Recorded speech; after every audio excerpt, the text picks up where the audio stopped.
What's up, everyone? Welcome back to the channel. We are at Cairns Creek again. We're going to be trying to catch some pike and maybe stir up a lazy largemouth bass.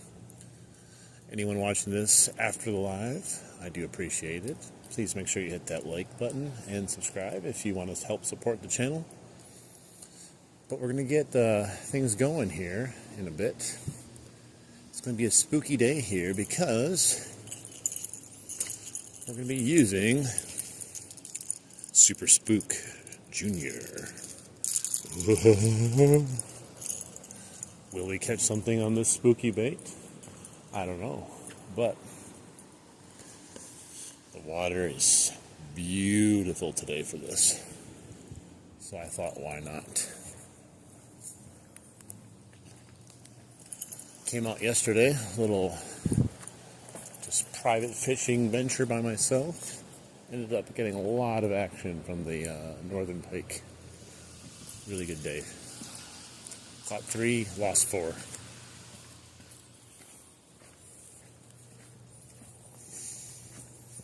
But I'm thinking today might be good too. The weather hasn't really changed, except it's just kind of got this like weird mist coming down today.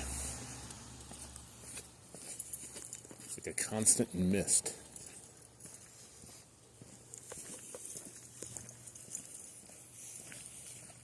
What's up? How you doing? I don't know. How are you doing? The one person in here right now. Others will be joining soon. Just gonna see here, make sure the action is working good on it. Beautiful.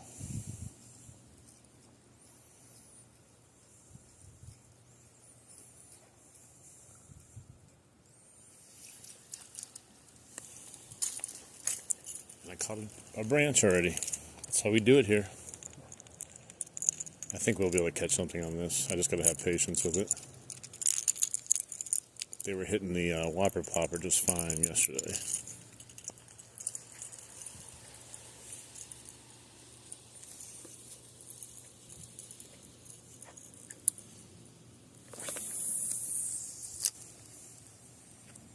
I don't have a leader on, so it's potential I could lose the bait.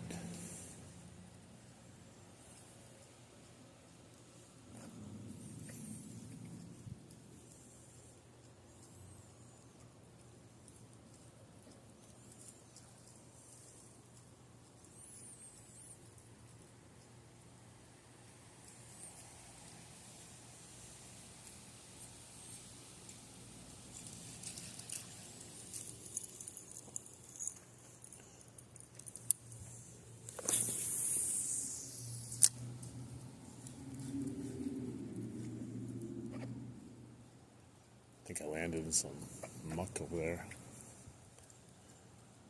Doesn't want to see me do anything. Here I got a leaf, yeah. And right on a pile of leaves. Hey, what's up? Welcome in.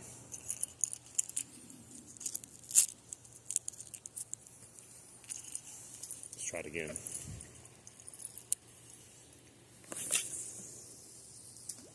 Oh, do I have a line knot already? Something happened there.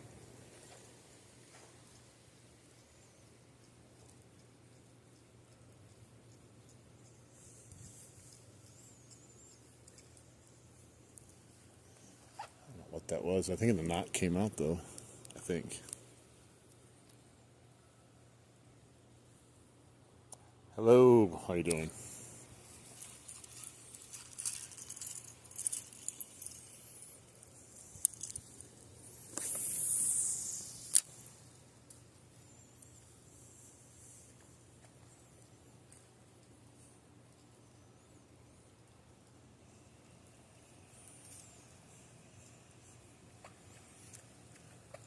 I want to keep twitching it, but I keep hitting these like bushes in front of me here. It's really messing it up, and then I'm catching leaves too.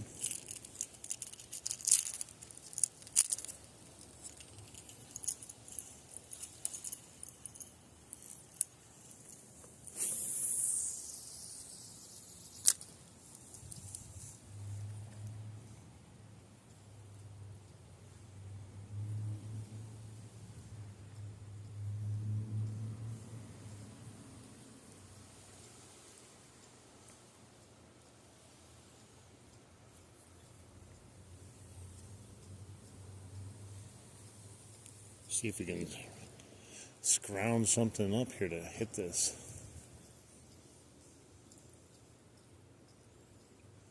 I've never used a Super Spook Junior, so maybe I can catch one today. I always like catching a fish on a new bait. I don't want to have to go back to my tried and true whopper plopper, but I guess I will if I have to.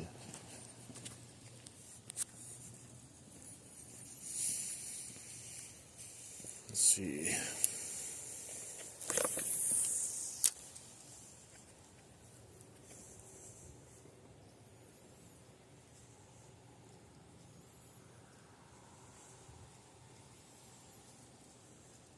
It's about 63 degrees out today. It's been overcast and rainy all day, but no wind, so there's that. Keep hitting branches, man.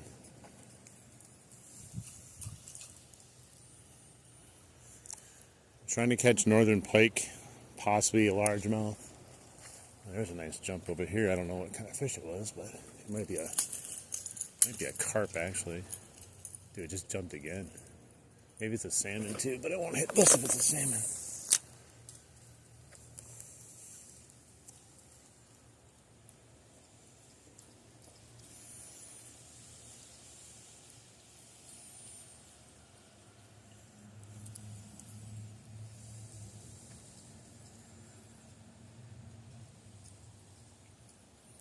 This Super Spook Junior has a little rattle in it, so it's not like it's quiet.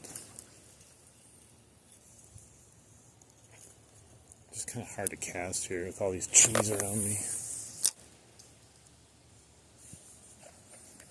I have like a little alleyway to get it through.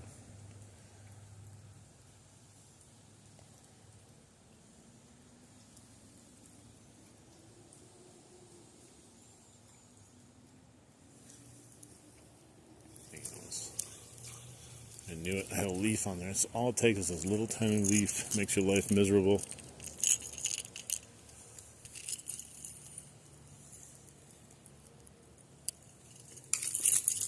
Yeah, this I might have to move the other side. I keep hitting the tree. It's not even where I want to cast either, because I'm trying to cast further to the left, but I gotta make sure I don't get snagged either. Try it one more time. There we go.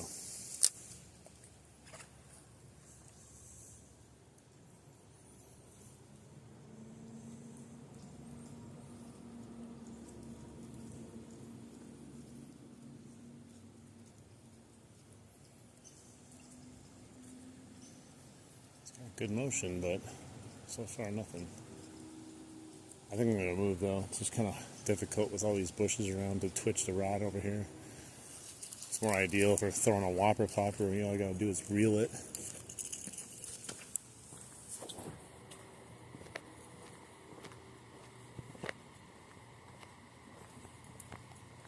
The land of cheese, definitely. No, I'm trying my Spook Junior right now. I just got this one, so I wanted to give it a try. I have a whole bunch of other baits, but this is the one I want to try today. I caught a few of them yesterday on the whopper plopper loon color, which is black. This one's kind of a silver black. It's definitely a different type of retrieve, but I don't know, if they're still hitting like they were yesterday, it should be no problem. You never know though. Fish can be very picky.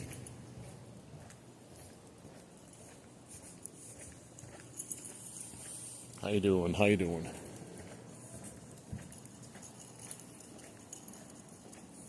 See if we can get one on this side. It's a little bit easier, I think, to twitch the rod.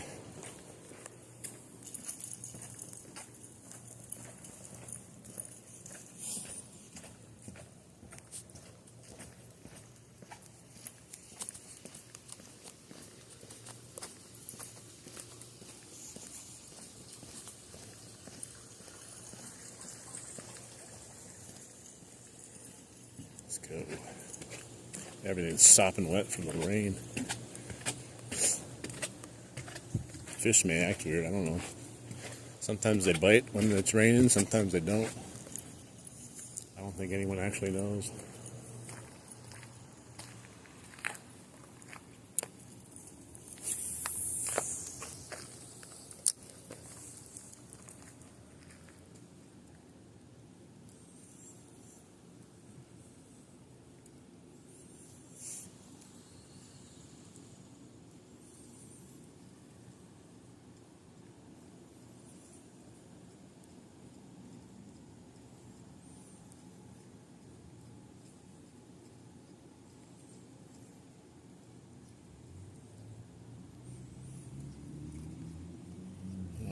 I keep catching leaves though. It's not making life easy with this bait. If I keep catching leaves, I'm going to switch. Because the action stops as soon as you get a leaf. It ruins everything. I know it's super quiet. There's nothing going on right now.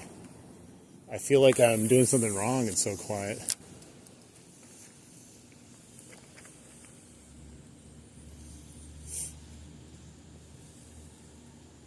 Are you kidding me? I hope I don't got another leaf already. Karen's gonna come out and kick me out for being too loud.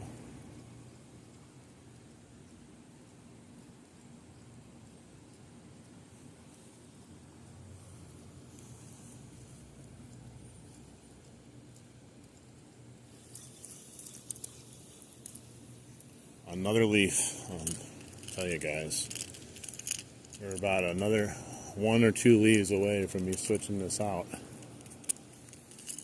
Thought the conditions were going to be ideal for it, but not if I'm catching a leaf every single time.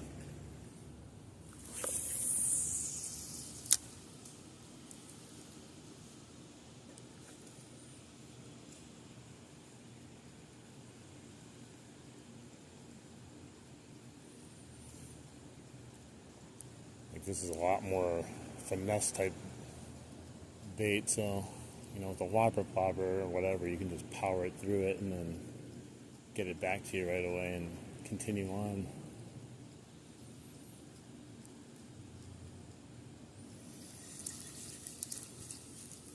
Another leaf, another leaf. All right, they're gonna force my hand here.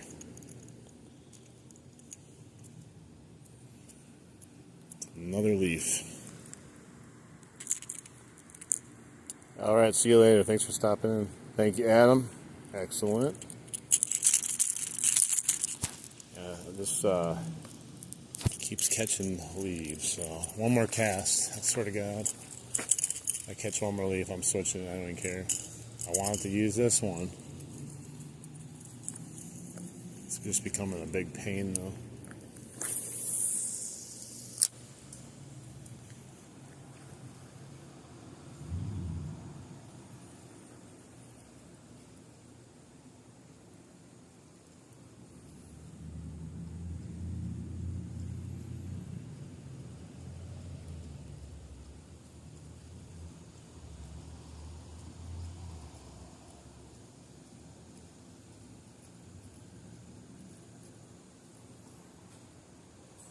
It's like a minefield of leaves during the fall here. And I caught grass. Alright, I'm over it. I can't do it, man. I'm sorry. I wanted to use this bait. But I told you, every cast is catching something right now because of fall. Let's see here. I gotta put something else on though. It's gonna drive me insane. I'm gonna put on what was working yesterday just to see. I don't have any trout magnets, unfortunately. But this guy was fire yesterday, so should be able to scrounge something up with it. I just don't have the patience for that right now. If there was no leaves, I think we'd be okay.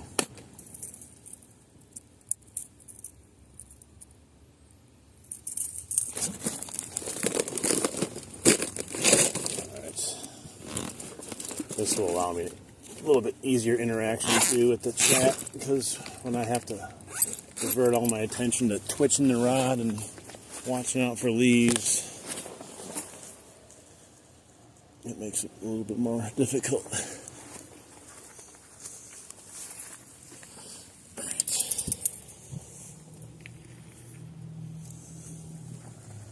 Let's try it again now. At least with this one, I don't really care if I catch the leaves. I can reel it in really quick.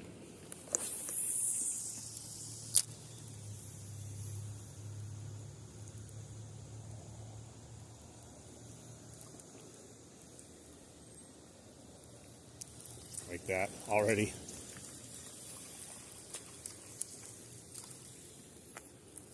It's nuts how many there are. It's like a magnet.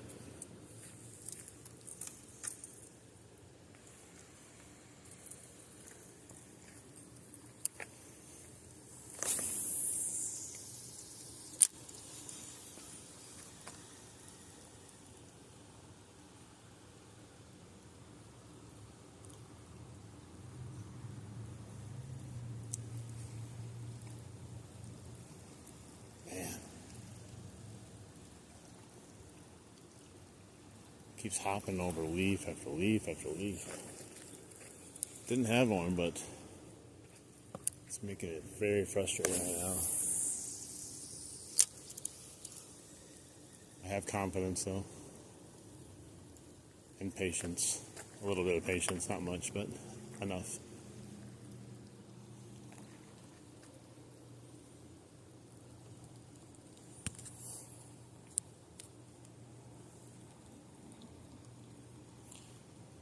All right, now we're back at the creek.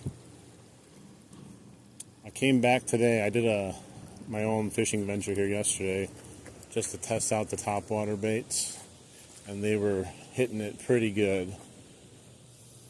So today the conditions are almost the same, except we've had like this misty rain all day today. So that could be good or bad, I don't know. But I had 3 pike I caught yesterday, and I missed 4 other ones. They were not being shy about hitting the topwater.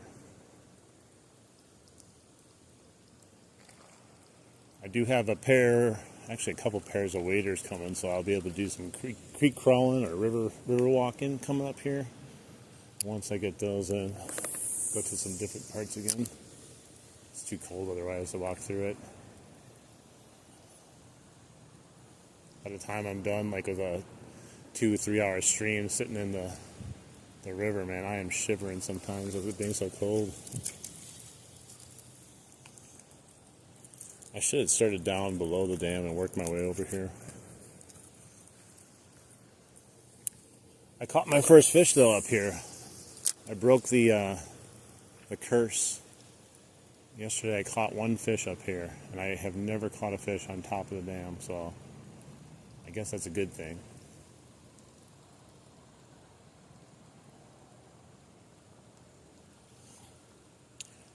Yeah, the pike spawn here is pretty amazing. Like, it's actually been pretty good all year long too on top of that. But yeah, it gets really good earlier in the year. But it has stayed good almost all year.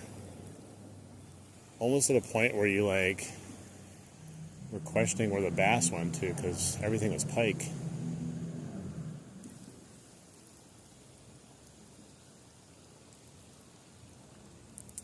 I was catching nonstop pike, and then I remember finally there was one day I started catching bass. Look at this.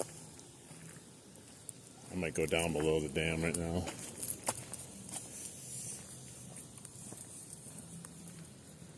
Fish are being weird though. They haven't been biting on worms. You think they would definitely trigger on some worms, but I've tried to do some worm fishing here, and it's just kind of rough.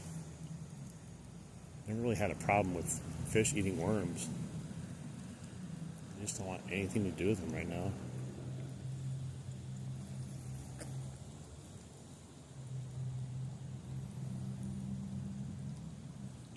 Right in the yeah, that's crazy. Right in Minneapolis.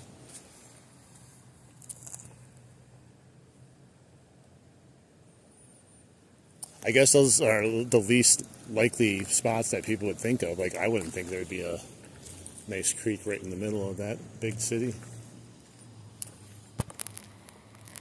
Hey, what's up? Welcome back. What's up, Princeton? Also, how you doing?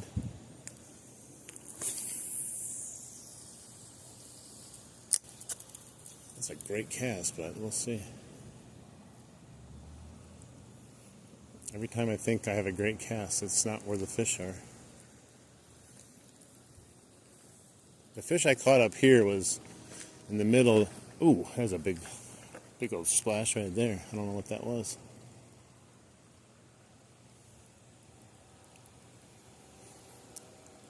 I didn't have a good look at it. I was looking down the stream. Sometimes they're carp. Sometimes they're bass. I couldn't tell. I did see yesterday 2 massive carp in here. They were hanging around a tiny little pike. Kind of like having a party.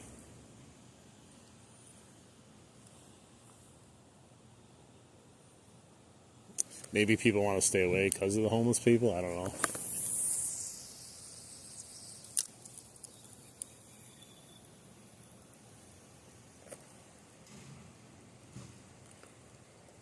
We're going to bring it back over to the spot where this swirl was. Maybe if it was a pike, it's still hanging around. Whatever it is, hitting top water. Oh man, there's so much just floating debris up here with there's like no current because it's so shallow, so it doesn't go anywhere.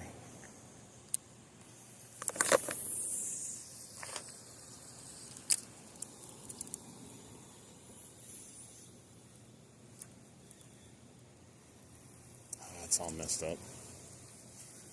It's wrapped around the hook.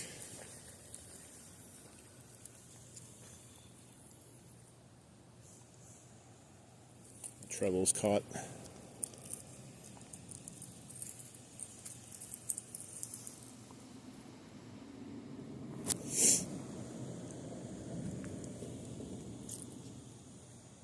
I'm just trying to cover water. And that's how they were triggering on it yesterday, so. Oh my god. The reason I reeled that so quickly though is I was caught, just like I am now. I'm actually retrieving it pretty slowly than I normally do, to be honest.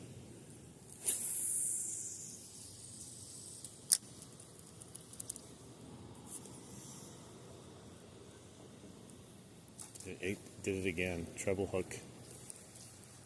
Second cast now in a row.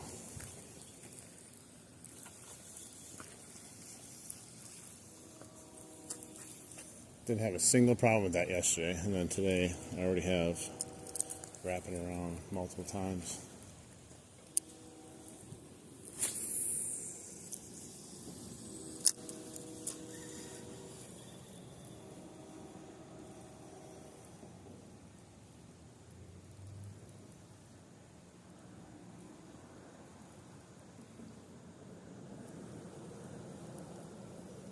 I can see it already. There's a leaf attached to it. Man, it's just brutal.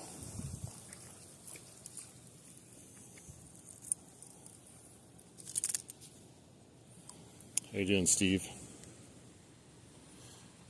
Ben, nothing so far. Just got here a little while ago. Had to switch baits because I was having some annoying time with the Super Spook Junior with all these leaves, and now we got the Whopper Plopper catching the leaves. Just a little bit easier to fish though than the Spook Junior. Here's another leaf. Okay, I avoided it.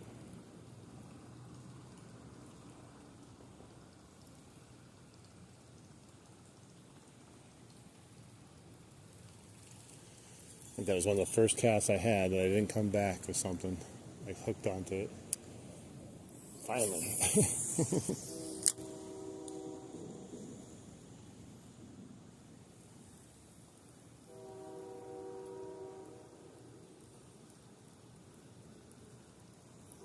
Man, it's so dead out here. Like, if it wasn't for like some of the cars driving by and the train, all I'd hear is plop in action right now. What's up, Isaac and Jerome? How you doing? It runs to the impound lot and then goes underground. They built over the creek back in the 50s. Weird.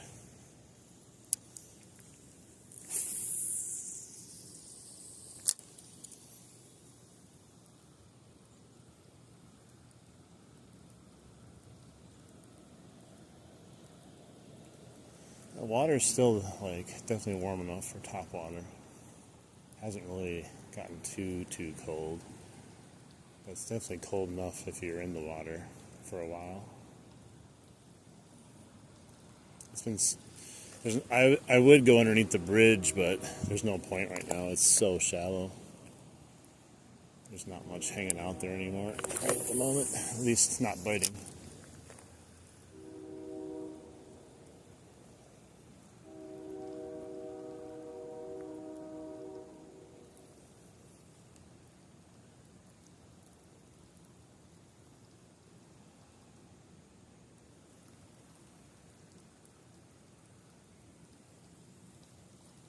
Oh, there was a huge swirl right there.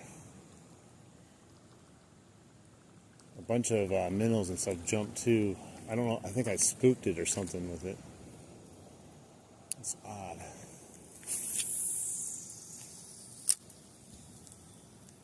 Oh, I see a wine knot in it. Thought I heard something.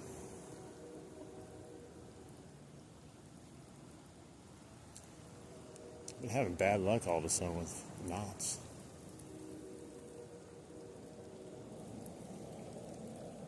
Let's see here.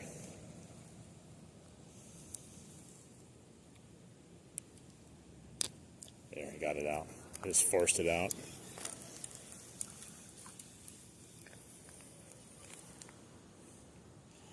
It's probably 5 feet deep, maybe a little less. I don't know, but it's full of all kinds of vegetation in here. Like you can't really see all of it. I don't know if you can see it's submerged out there. There's a whole bunch of that. So like casting other things, kind of a pain in the butt, because you're gonna come back with all kinds of crud on it besides a leaf.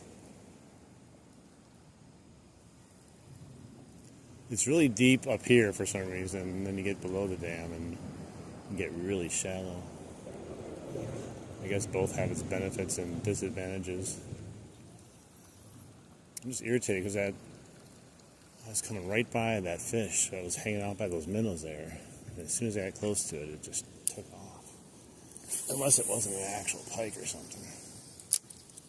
It's like a carp is chilling there too. You'd probably get freaked out by the plopper going by.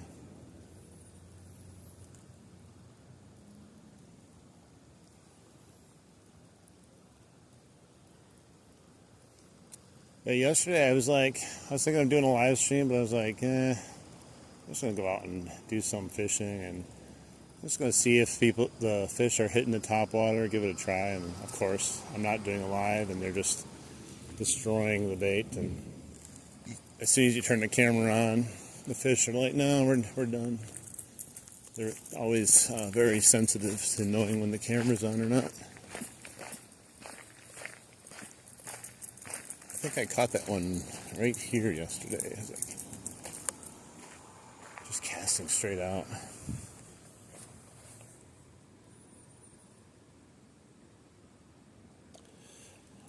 This pound test is 30-pound Sufix 832, and it casts a mile.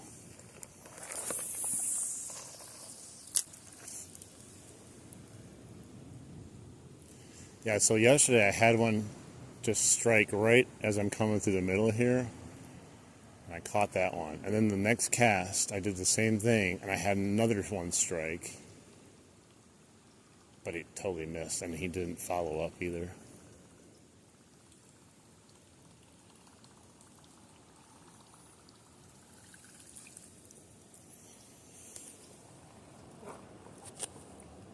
Where's the alligator? You can't just say you see an alligator. You gotta help me out here. Yeah, this whole area is like built to be kind of cool like that. You know what sucks though is like a city up from me, they're gonna be building this 1.8 gigawatt data center. And I feel like that's going to cause a lot of issues with all these like rivers, and it's right next to Lake Michigan too. So the amount of water that data center uses is crazy. And none of the residents want it, but the mayor wants it. It's funny how all the locals say no, but the mayor's like, no, we want it because money.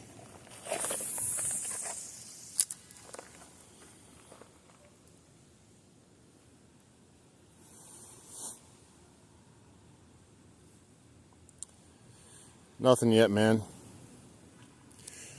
You know, Braid has won me over this summer. I used to use nothing but mono. But once I lost 2 big northern on my mono, or it snapped my line, I didn't want to deal with that anymore. So first I went to 20-pound braid, which did me well, and now I've upgraded to 30-pound, which did me well also. I gotta be careful not to cast too far though. That was almost over that log right there. That would have got hung up on that. It does, like, it's crazy how good it casts. And I'm using this reel here, which is actually a cheapy reel. I just liked it because it matched the color of my rod. It's a KastKings Royal Legend Glory, and it seems to do quite well casting. I think it might actually cast better than my Shimano reel. But it looks fire, so I was like, dude, it fits it perfectly. I'm gonna test it out and see if it's crap or not. It's probably not as good overall quality, but it seemed to do the job.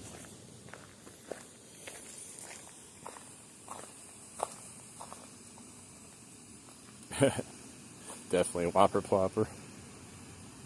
Yeah, so the mayor, what it sounded like is there's some sort of story about blackmail going on where they had some information against the mayor or something like that, and he's been on board with the data center ever since then. So, but yeah, none of the locals want it. It's going to ruin it. They're putting it right near the lake too, and right next to like where everyone can see it. It's hard to cast here. I caught a leaf and got hung up because I hit a tree as soon as I cast it. It's the only thing about fishing up here. It's like that happens a lot because there's just not a lot of room. It's a nice little trail, but you also deal with that.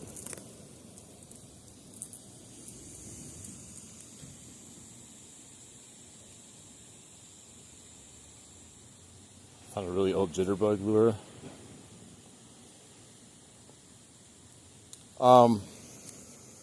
I don't know if old lures are really worth a ton. I mean, maybe if it was like mint condition, someone might want it, but I don't know what the going rate on it. I'm sure there's some out there that might be worth it. As long as they're, you know, I think the Japan ones probably might bring some money, but I think most of it's just more nostalgia than a lot of money. Some of the old lures work so much better than the new lures, though, too.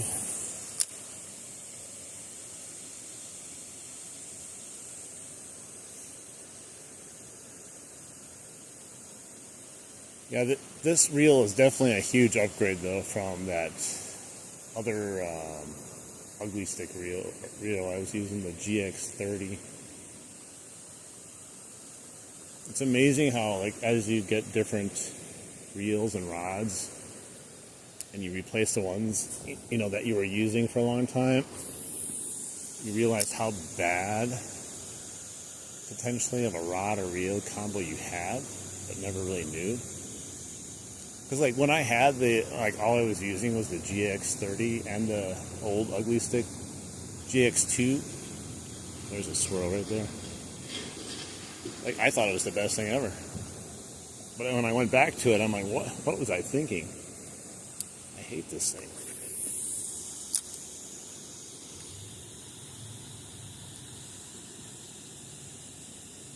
Yeah, I think they got freaky pictures or something with them, because there's no reason why you would force it in there.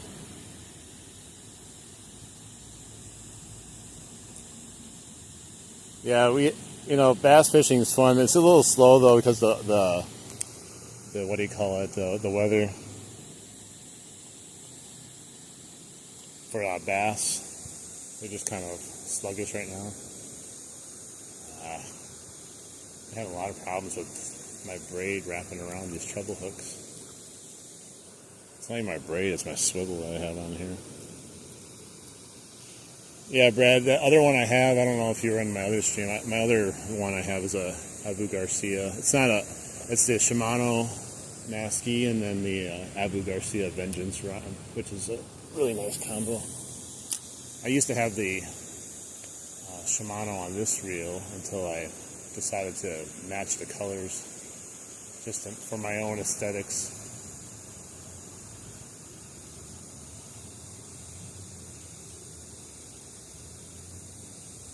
But I caught those fish yesterday on this guy, and the reel had no problems, nothing at all. Didn't skip a beat, didn't have a single issue with it. Casted like a champ too, like never had an issue with. Oh, he just missed it. You guys saw that? I wasn't even moving a ton. Shoot.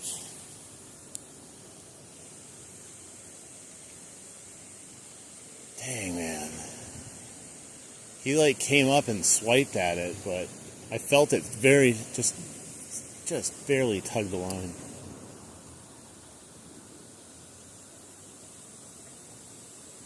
Get to see someone catch anything. It's that trees themselves, rocks on the bottom, whatever they're fishing. Yeah, I mean, you have those days, man. I have them all the time. Hey, what's up, Major Win? How you doing? Same spot, same lure. Similar spot. Not exactly. But that was definitely, we did have a bite right there. Decent sized pike, I think, came up and took a chance at it, but he wasn't fully committed, I don't think. And I was slightly distracted too, because when it hit, I had just looked down at the chat. And all of a sudden I felt this slight tug, and I look up and there's a huge swirl.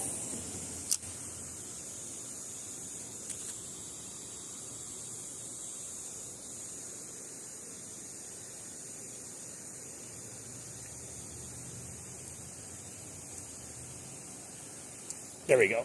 I slowed down the retrieval and he hit it. Nice. Just enough. Oh, he's freaking out. Yeah, I was going real slow that time. He's coming in like a dead sock or a wet sock. Alright. Hopefully he doesn't fall off. Also, I like braid. You can rip them right out of the water like that. Look at good old size right here. Look at that, guys. We did it. They love this whopper plopper, man. I'm telling you. Alright, I gotta get my pliers out. Chill out, bro.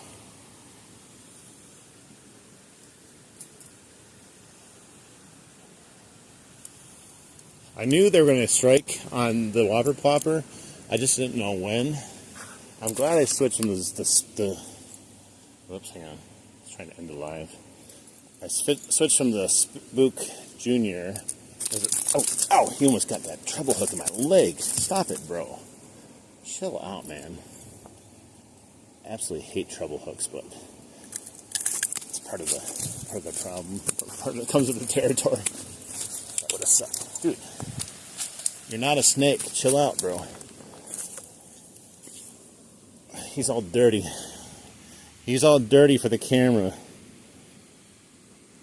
Yes. He's probably, I would say 22 inches maybe. You guys want me to measure him? Let's measure him quick. He's our PB right now. Might as well measure him. Okay, lay down. Nope. I'll put you back 1 second. I just want to get a quick kind of measurement here. Oh, look at that. Right at 22. Exactly what I said. Hang on. I got to get him back in. I'll look at the chat in a second. He's all full of leaves and whatnot.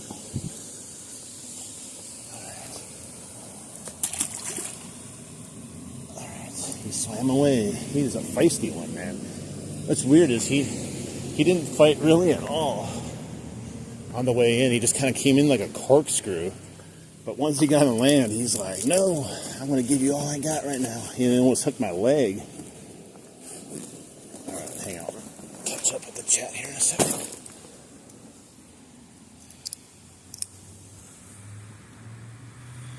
Yeah, so what she said. Let's see here. All the other lives are scary. What do you mean they're scary?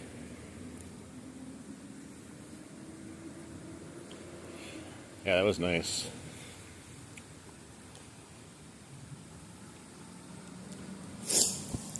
Yeah, I literally was going as slow as you could possibly go so the plopping action would still happen. And sure enough, right on cue, right on cue. That was nice though. A lot of people in here able to see that. Let me put my backpack back on. Just had one. It was a 22-inch pike. Get out of here. Yeah, I just caught him. I was just kind of casting and I missed one because I was getting distracted. Yeah. And then I just went back again and he hit it again. So. But you reeled them in? Oh yeah, I got him. I just put him back right now. Oh my gosh! Okay, I was so late. Okay. Yeah, I came here yesterday and I caught 3 of them throughout the different area here. So I was like, I'm going to come back, give it a try because it's kind of the same type of day and nice and calm too. Yeah. Okay, so what's the recommendation? Would you eat something out of here? Out of here, probably not. Okay. I mean, they had way back. I don't know if you were familiar with the Mercury Marine plant. Yeah. They had to do that huge cleanup of all the PCBs and stuff like that. And then there was an aluminum foundry too. Yeah. It was just upstream. They they have a thing down there. It says it warns you not to eat the fish. Yeah. So I'm sure people have, but I'm sure. No, yeah. But no. I mean, it's a real thing. Definitely. Yeah. Oh, that's cool. Oh, good for you. I fish for sport anyway. So yeah, no. You most avid fishermen. That is exactly correct. I like to throw them back so I can maybe catch them again another day. Yep, that's cool. Oh, that's great. All right. That's good. Yeah, definitely. You too. All right. Here we go.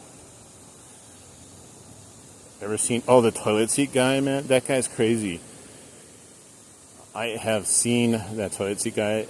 I watched him for 2 minutes once, and he made $60 in 2 minutes by people giving him super chats, telling him to take it off his head and doing weird stuff like that. Stop and go retrieve. I use it once in a while.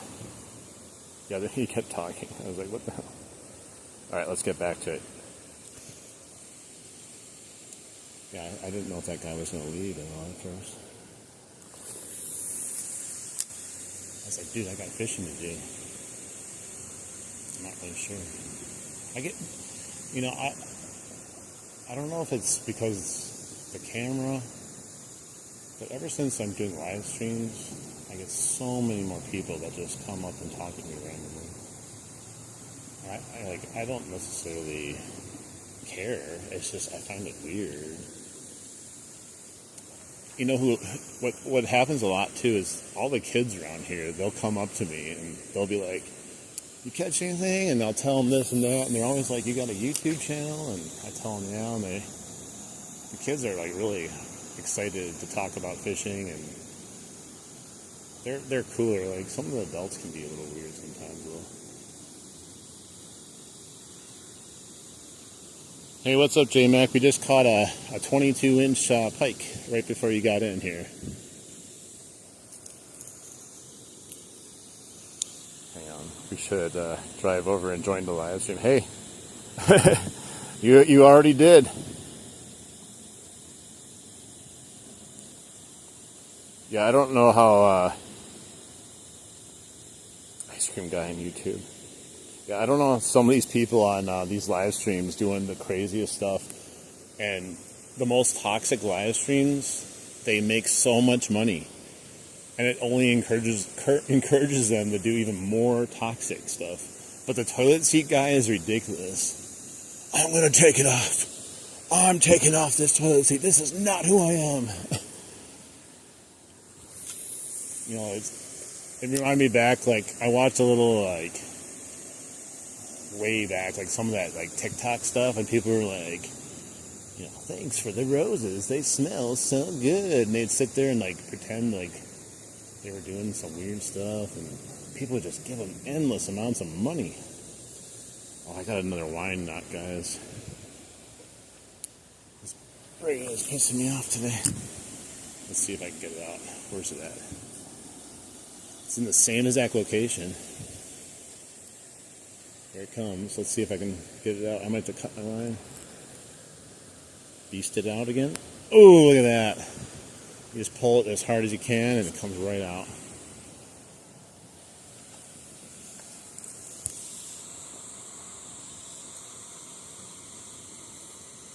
Thank you. You're done. Yes, dude. You're done. You're done. That guy is so crazy, but hey, he's found something. You know, as much as we sit there and go, man, this guy is an idiot or whatever, who's the actual idiot? The people that are like giving this guy like hundreds of dollars to take a toilet seat off of his head that has fake poop on it? Or is he the idiot, you know? He knows exactly what he's doing. Maybe I should do a hybrid stream and I can put a toilet seat around my head while I fish. Oh, he missed it. There's another one. Dang it. Just missed that guy. You guys saw that, right? I think it was because of the toilet seat talk that fish wanted to join us.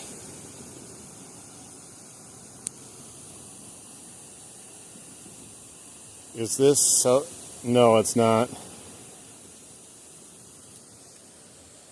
You're done. You're done, Northern. Dude, we had two Northern now right here. At least two. There was another one that missed. I don't know if it was the same fish, but let's do a really slow retrieval again. I kind of forgot about doing a slow retrieval because I'm all excited from that fish I caught. If I was going slower, I probably would have caught him.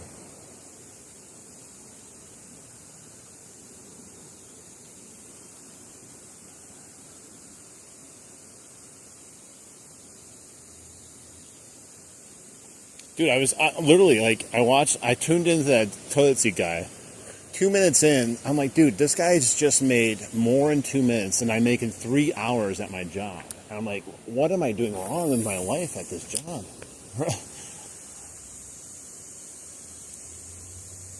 Can you imagine? Like, it makes me wonder, like, what would happen if I would just put a toilet seat on my head right now and then turn the camera around and just wait for people to come in and just start going, you're done. This isn't me, guys. Like, people would probably just start throwing money at it. Like, I just don't understand it. It's weird.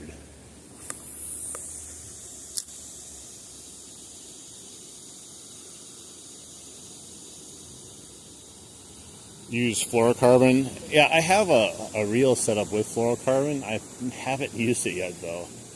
It's hard for me to pull myself away from the braid. I really enjoy ripping things out of the trees because I get stuck in them all the time. Or I get stuck in the bottom of the river and I can rip it out of there too.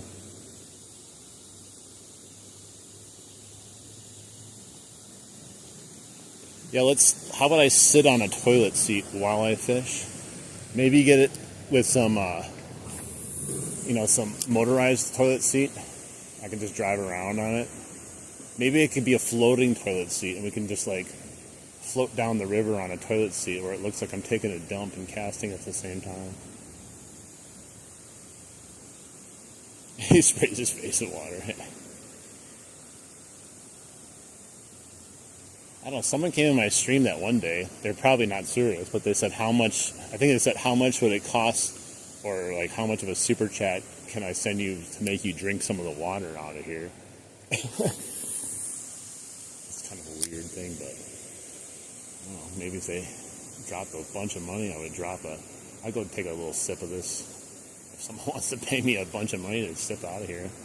Probably not good for you. Like I said, they had a huge issue with PCBs and Mercury Marine back in the day, and they had this huge, like $20 million cleanup they had to do on it, and it's so much better now that they cleaned it up.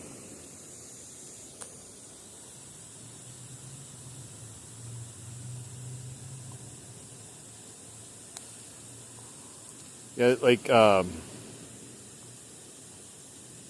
mine is 30 pound, but it's actually compared to, so like there's different types of braid. This is the Suffix 832. I used to get the Suffix, what is it, the Pro Mix or whatever it was, and that's a lot more rough and rigid. So like when you cast, you wouldn't get as far cast. It'd be a lot more noisier. You could run your fingers over it and you feel like everything. This actually kind of feels a little bit like, not quite, but a little bit like mono. It's very round and really smooth. So it makes casting like actually fun. You can launch this like super far. And what's crazy is like with this reel, I'm almost positive I overspooled this thing, but it doesn't come off yet. Like it's been a champ. And the casting, it has no problem long casting either. Drink the Forbidden Pond sauce. Dude, people voted for Trump and buy cheap merch. Those are the same idiots. Well, I don't know. You guys got to be familiar with TikTok and all the TikTok shop. Like literally, live streams went from being like actual live streams to basically everyone doing an infomercial selling some cheap Chinese garbage on there. And like I got rid of TikTok ages ago. It's cancerous, to be honest, but it's toxic beyond all belief. But yeah, it's just like everyone's slinging some sort of product that they don't even believe in, but they act like this cheap Chinese thing that costs $4.99 or whatever has changed your life or something. One of those things they were selling for a long time was like that astronaut light. Like, oh look, you can put a universe on your ceiling for only $1.99 or whatever. Temu, you get a first purchase is free. Look at that cast all the way across there by the tree.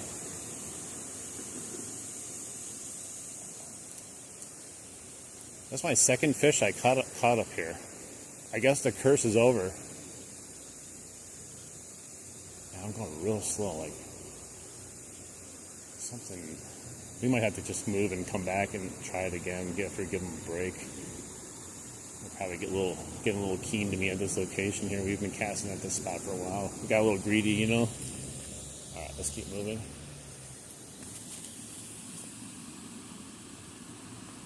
Yeah, TikTok's horrible. Wow, we're catching pike.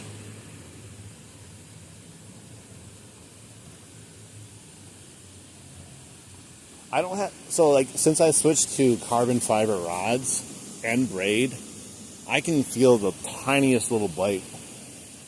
Especially like fishing at the bottom, like you can feel everything. Like the littlest dink feels like a huge hit.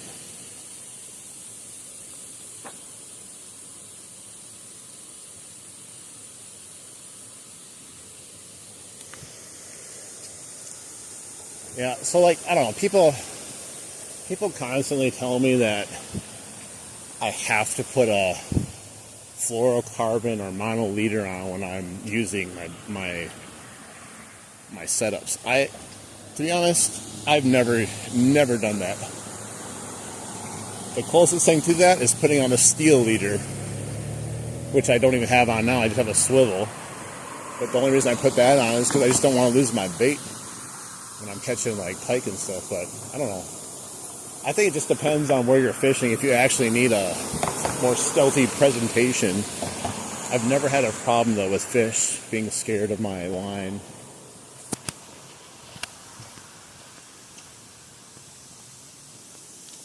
I'm bringing back the pet rock and painting it orange and calling it Mini Trump. Yeah, I don't know, like, that's the thing is, like, if you start, like, well, when you do live streams like this, most people have an opinion on how you should fish.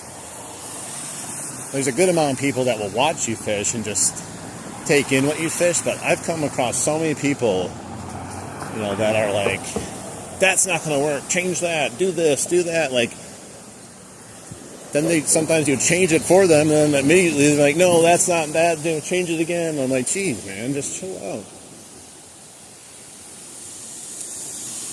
It's so shallow over here. It's the shallowest it's ever been.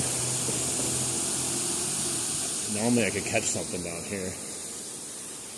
I don't know. Whenever I go into a stream, I usually don't walk in there and just be like, bro, change your lure. Like that one guy, we have a going joke in the live stream though, because he was like getting on me. He's like, change your lure, pro. Come on, change your lure. I'm like, what's wrong with you?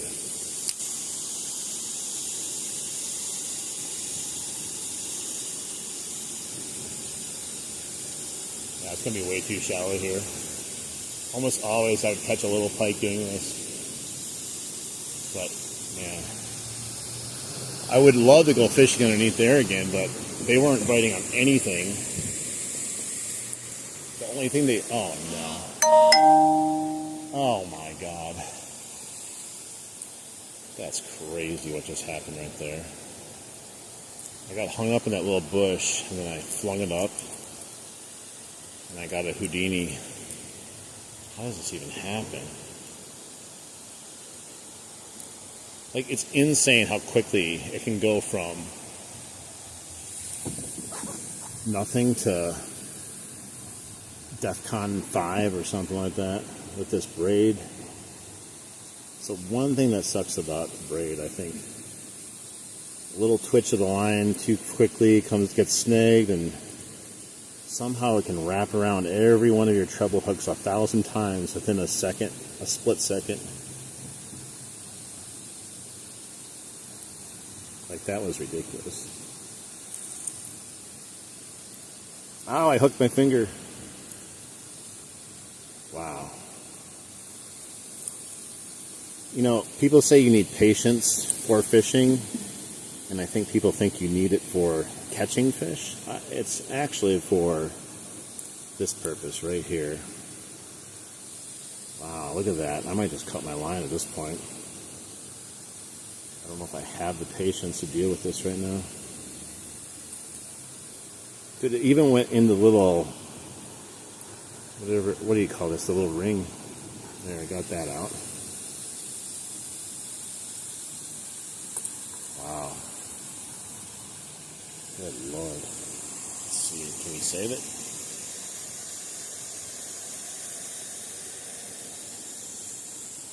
Jeez. We got the hard part done. I thought we got the hard part done, but then you got this odd, like, knot going up here. Jeez. Can't tell where it begins and where it ends right now.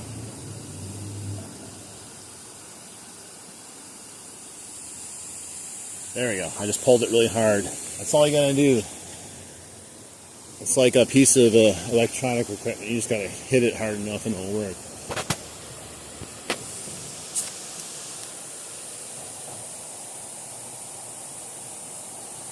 Let's see. Yeah, I know. I just didn't feel like putting on a leader today. I usually use leaders when I'm fishing with this. But I already had the swivel on, and I didn't feel like tying on a leader. You know how it be sometimes. What I usually do out of laziness is I'll have the swivel on, and I'll just throw a leader onto the swivel. So I'll have the swivel and a swivel leader on there. Usually works okay, but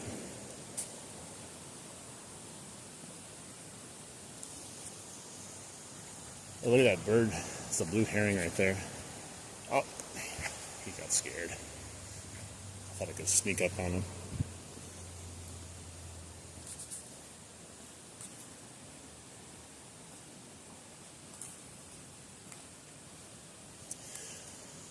I'm living dangerously with the pike.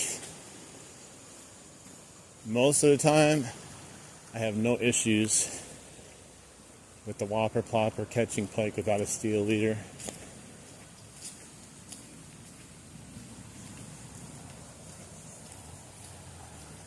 I watched this one guy, the ND yak angler. He never uses a leader or a swivel, and he's always, he's fishing for bass, but he'll catch pike. He still doesn't lose this stuff. He ends up retying it a lot just in case, but it's kind of funny.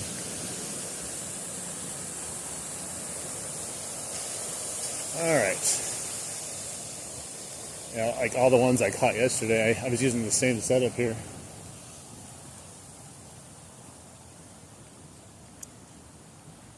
My swivel is my little safety net. It's my mini leader, basically. We're going to cast from up here. It's very shallow, like if you've watched this before, but we still might be able to get something hanging out over here.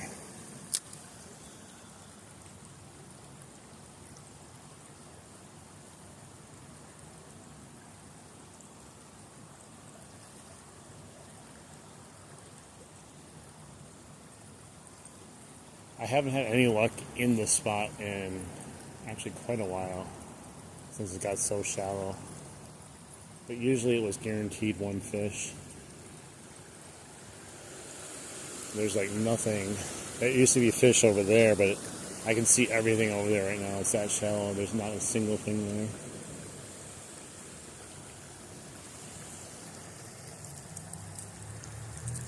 What's up, hunting and fishing?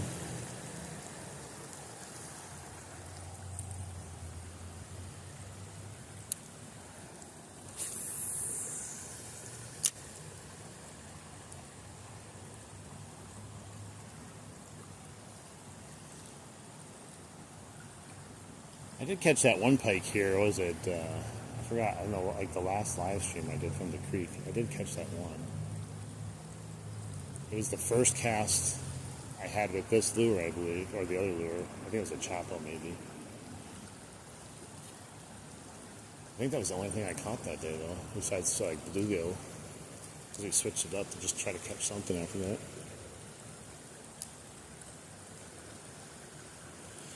Yeah, this is a great spot.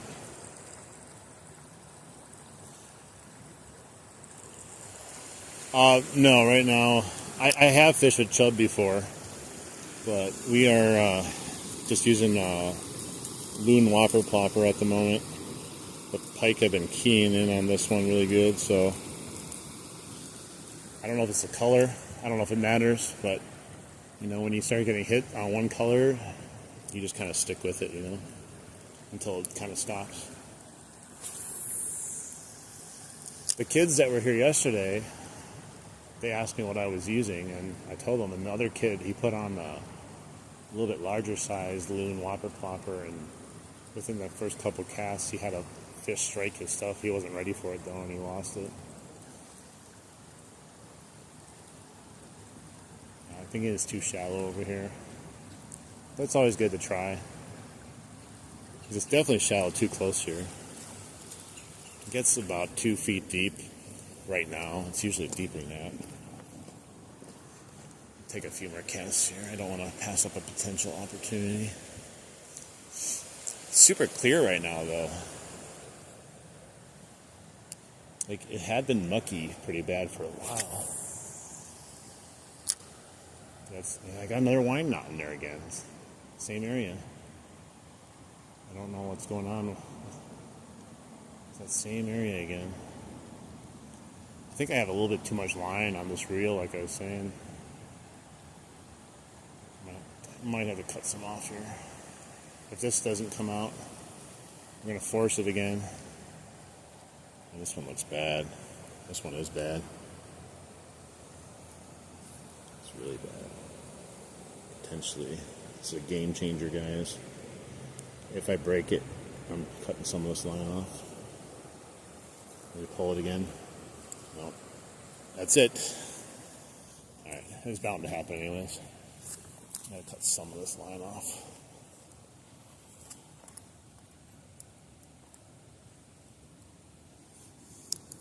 Oh yeah, it'll open back up though when we get a little bit further down.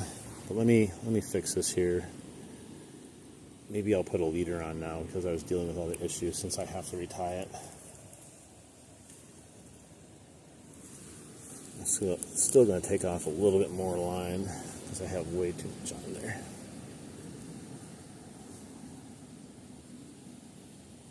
You know, I spool myself, and I'm always like, well, it's better to have more line than not enough line. I can always take some off.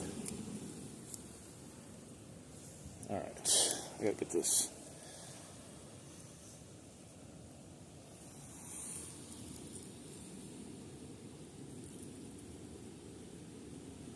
I wish I'd catch the biggest, fattest fish in here. I've caught some big honkers out of here. Sometimes it takes a while to catch them. Sometimes you catch them all the time, and then all of a sudden you can't catch one for a while, and then they come back again. This braid is super tough for this nail clippers. The other braid I had, the 20-pound, would just cut in a second.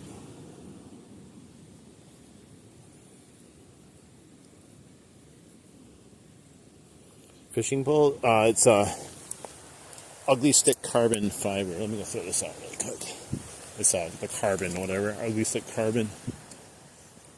I love the way it looks. It's a beautiful, beautiful rod. And then I matched it up with the generic Royal Legend Glory from Cast Kings because it matches the color exactly. Other than that, I probably would have went with a different reel. But it does the job. There's no complaints except for I think I have too much line on here. Grass is all wet. Let me move over here.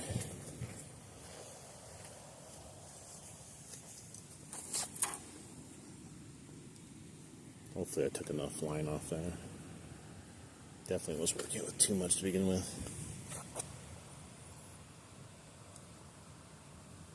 Yeah, we're gonna move down in a second once I retie this. I know there's we're gonna catch at least another 1 to 2 fish down there. I can almost guarantee it. If not, I'd be surprised. It gets a little bit deeper. They need a little bit more depth than what we have in this part of the creek right here. I gotta take my backpack off. Get a leader on here. All right, hang on once.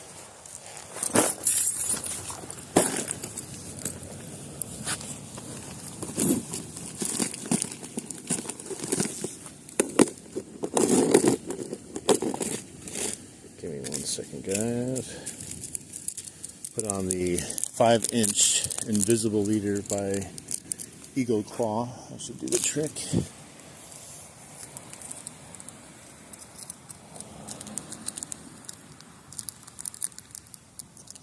I use both. Normally when I'm pike fishing, I usually use the leaders. Sometimes I don't though. Like when I first started using the Whopper Popper for most of the summer, I just went with the swivels and I had no problem at all. But then as soon as I lost my first fish, I told myself I was going to put a leader on. And I kind of have been using them ever since then.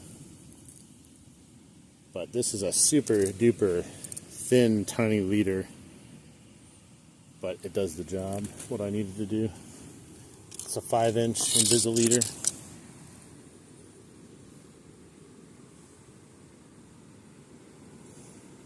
Yeah, I'm the same way. Like, there's drawbacks to using braid, but I still prefer it. Now, I will say, what I should have when I do fish off the bottom, a different setup. Braid's probably not the best for bottom fishing sometimes, but I still use it because the areas I fish, I get snagged so many times, and if I didn't have the braid, it would snap almost every cast, and that would become really annoying.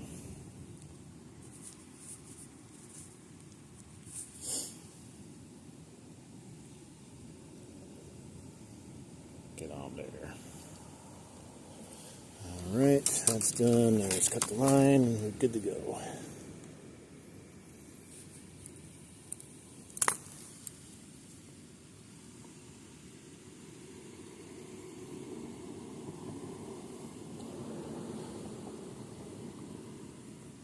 Yeah, I don't believe anything about scaring the fish away. It's just, like I said, I've been using this basic braid basically all summer long. And, like, maybe they got scared, a few of them, but you couldn't convince me that with how many times they've attacked, whether it's sitting on the bottom with a worm on it or, you know, casting something. It really just, I mean, I guess if you're fishing in like super ultra clear water, maybe, I don't know. But I don't even think then. A fish is going to eat if a fish is going to eat. You know, it might bite out of anger, it might bite out of hunger, but I highly doubt it's going to go, look at that leader on there. Unless it's been through a few battles, you know.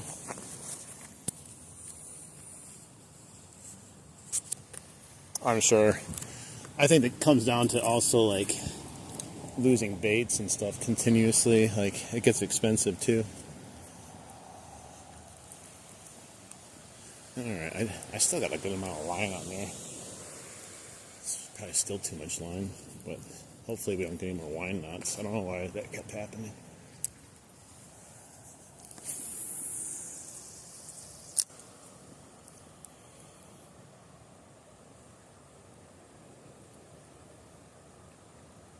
And we were so close to having 2 fish, maybe even 3 fish in that one spot above the dam. Crazy. There's so many pike. I know like a lot of you guys aren't from the States, but I feel like this year there's so many pike, like more than ever before. And I know my friend said that they just recently changed the what do you call it, requirements to keep pike. Like, they made it harder, or, you know, made the longer that they have to be longer for you to keep them. So maybe that's helped. But I feel like there's so many now.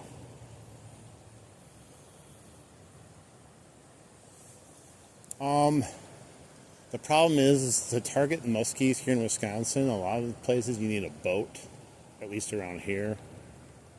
So I typically don't target muskies, but I would love to. I don't own a boat though. I'm a shore fisher, river walker. You work with what you got, you know.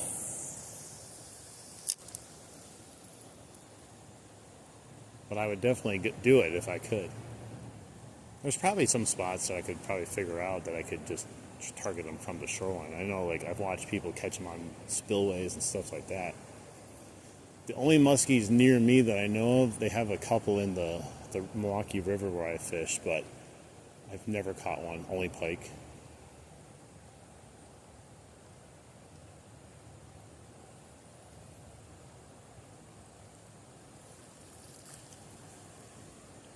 You said dunk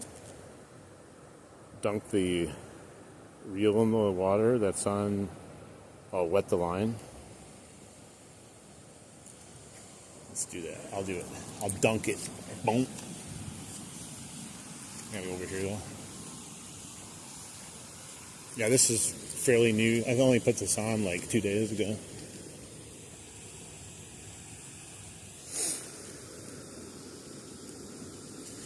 I did read that you're supposed to put like hot water, like you said, I think it was, or when you do it, but I always forget to do it. Get in there. Alright, we dunked her. She's been christened, she's been baptized.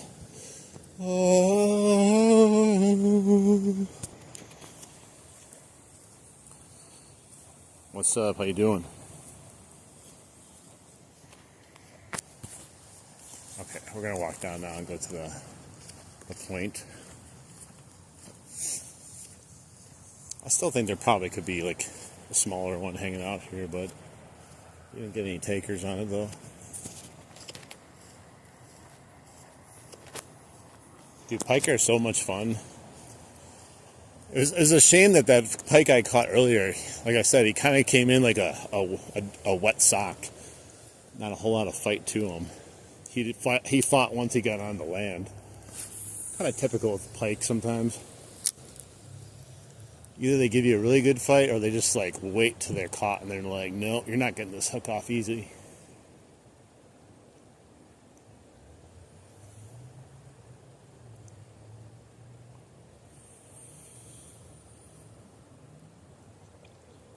What do you mean anything? Are you talking about fish?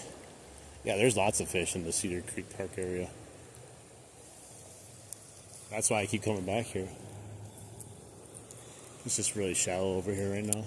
One more cast and we'll move over.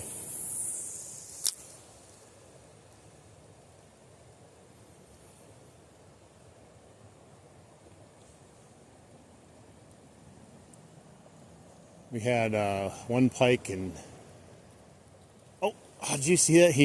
Little guy came jetting from the side and like, I don't know. That might have been a bass, little tiny bass. I saw the wake like a shark, but he just like poked it with his nose. He didn't like even attack it. Although pike like to do that too, poke the bait before they actually attack it sometimes. I knew there was something over here, but yeah, he was really small. Maybe he thought twice. He's like, I'm gonna go eat that, and he got close. He's like, whoa, that thing's bigger than I am. It's funny to see though. That's how shallow it is. You can see the wake coming.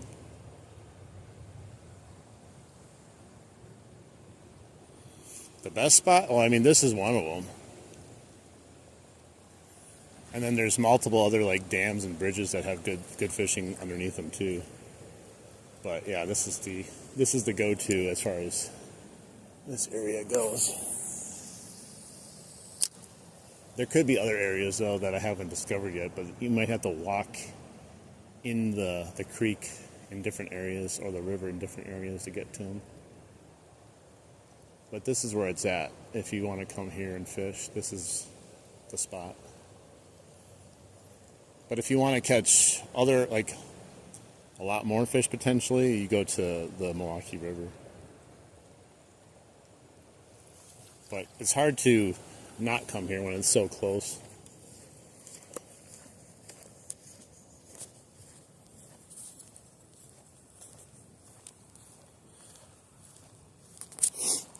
We're out fishing in Wisconsin, Cedar Creek. I call it Karen's Creek though.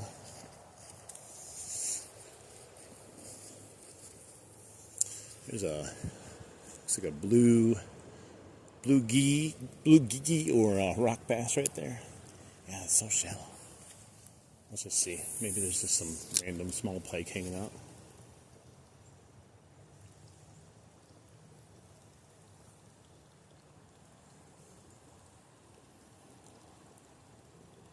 I don't know, there's benefits to it being this shallow, and there's also drawbacks, but I've fished both ways so far, and I don't know which one I like better. I think the deeper is better, though.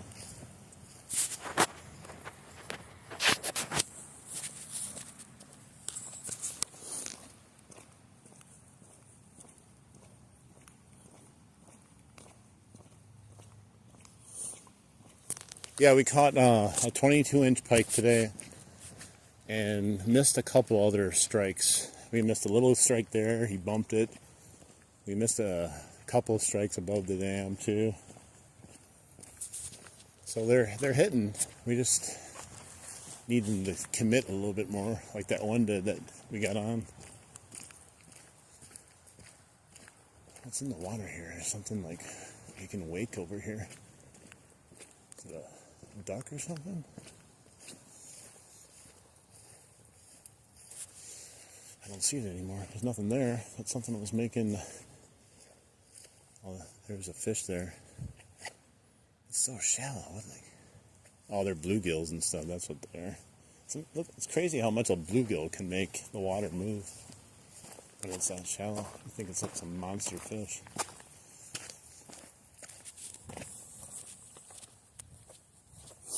Yeah, they were biting yesterday too. That's why I wanted to come back out. I didn't do a live stream yesterday. I caught 3 of them. I think we're going to probably at least catch one more bare minimum on this stretch right here.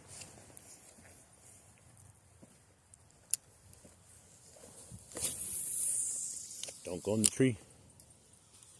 Oh, darn it. I'm in the little bush.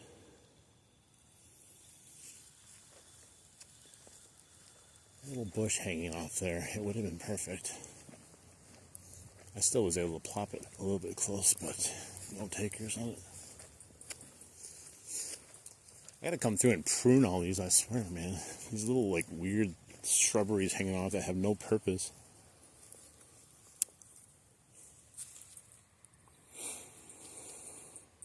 Where do you get your topwater lures?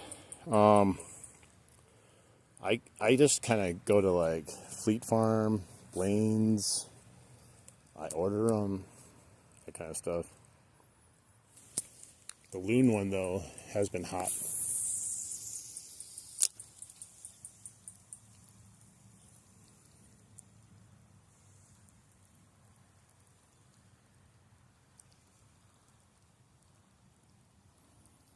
It's about as slow as a retrieval as I can go without it stop plopping. They don't seem to care about the stop and go retrieve it, at least so far at this creek. I've caught them on it, but they don't seem to care one way or the other how you retrieve it as long as it's plopping.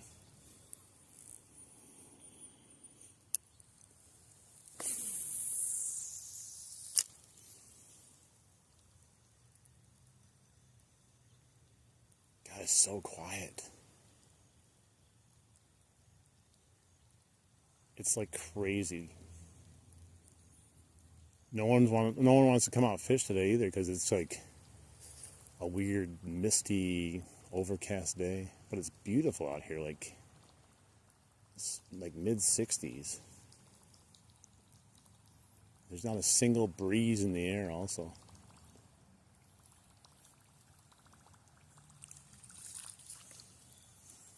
To be honest, that's the best time I like fishing, when no one else is here.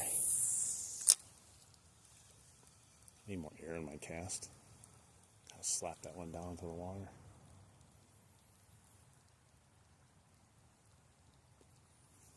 Hey, yesterday I caught one casting towards that algae on the top of the water. And I caught another one down at the point where the kids were chopping down the trees.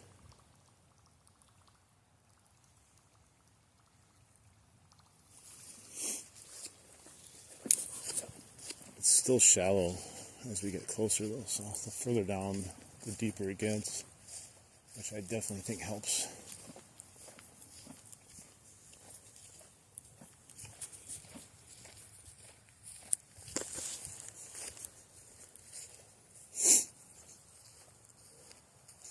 There's still that one like rock bass chilling up here. I tried to catch it the other day. It's huge, but it wants nothing to do. It's like sitting on a bed. But I wanted to catch it to see how big the thing is. Let's see if he's still there.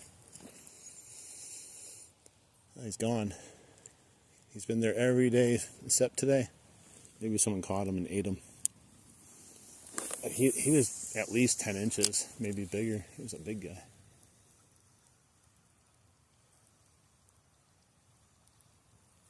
Well, there's a swirl. There we go. I saw him come and get that. I saw there's a huge swirl over there too.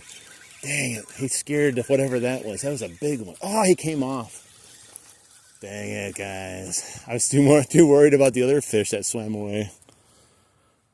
Dang it. Dude, I was catching that one. I was like, holy crap, look at the swirl. That was a huge wake, like a monster fish. Oh well. It's close. Fish on, fish off. It's like, what is it? Karate Kid. Wax on, wax off. Hey, still, he was on there for a bit. I didn't really set the hook on him. I was just kind of like, my God, there's a fish. I saw him come. Like, I think it's worse when you see the fish coming at the whopper plopper, because then you kind of like, oh, here, it's coming, it's coming. Like, I saw it coming. But I wanted to know what that thing was. That was at least, that had to have been a big old, not bass, but another big old pike. Man, that was crazy. I was more concerned about that than the actual fish I had on. It was fun to watch, though. Like, I don't know if you guys can see that wake on there. I don't know how good it shows up on there. There he goes. There he goes. What is this? Jeez, he's freaking out. I don't think this is the same one. It might be. Dude, he came out of nowhere. Fish on again. Fish on. This guy's a little guy. Whoa, chill out, bro.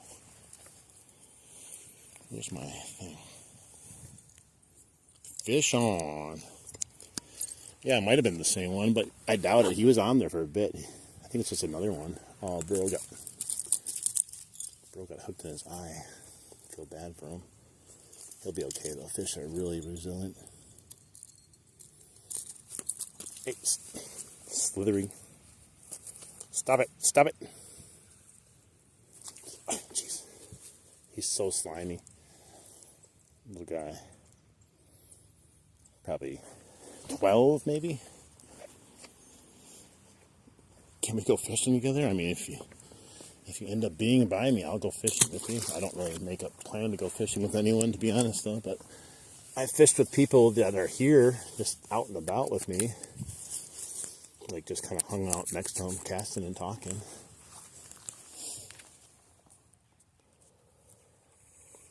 Oh, yeah, definitely.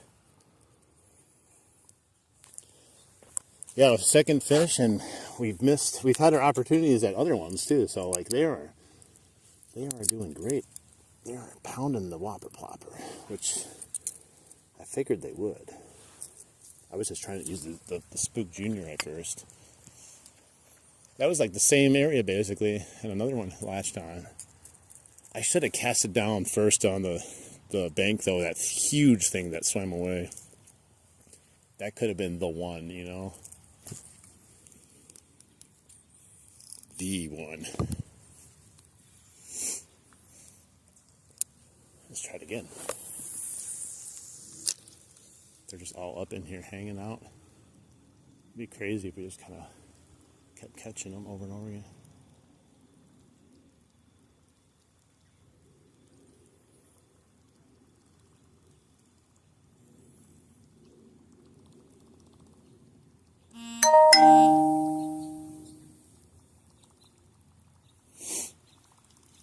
My nose is starting to run. Hang on, let me see here. There's some big ones in here, but the biggest one I caught is 27 inches. But they do get bigger than that. I've seen the kids show me the pictures of that. I'm the redhead kid you saw at the park yesterday. Oh yeah, yeah. If you ever show up here, I'll go fishing with you. I don't care. Did you ever catch anything after I left? Exactly. If I catch a fish, like, even those little ones, it's like the initial strike is still fun. Like, yeah, they don't fight a whole lot on the way in, but oh my gosh, hang on. Yeah, they don't fight a whole lot, but that initial strike is always fun.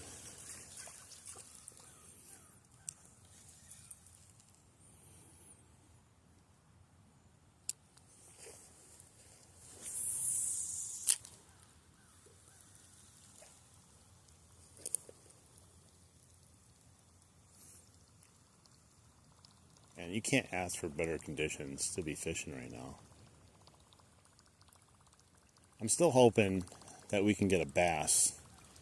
The bass have kind of just stopped biting in general right now since the temperature change, but it's not like cold, so you think they'd still get triggered to hit something.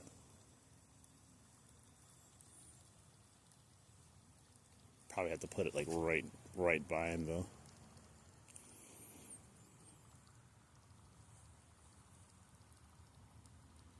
Yeah, top water is just always, it's just fire. It's hard to give up top water.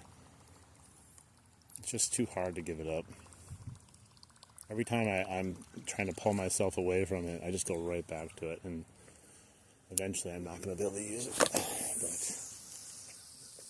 But why not while the conditions are still good for it?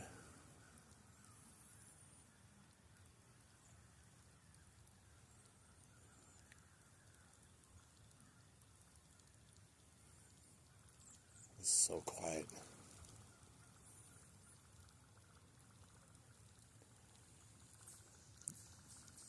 And that one I had yesterday, I think he was a 22-inch also, and he slapped the water, man. It like startled me how hard he hit the top of the water when he hit the bait.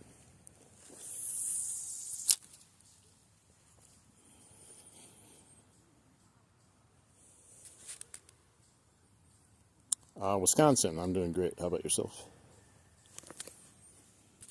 Hey, what's up? I didn't even see you in there, Dan. How you doing?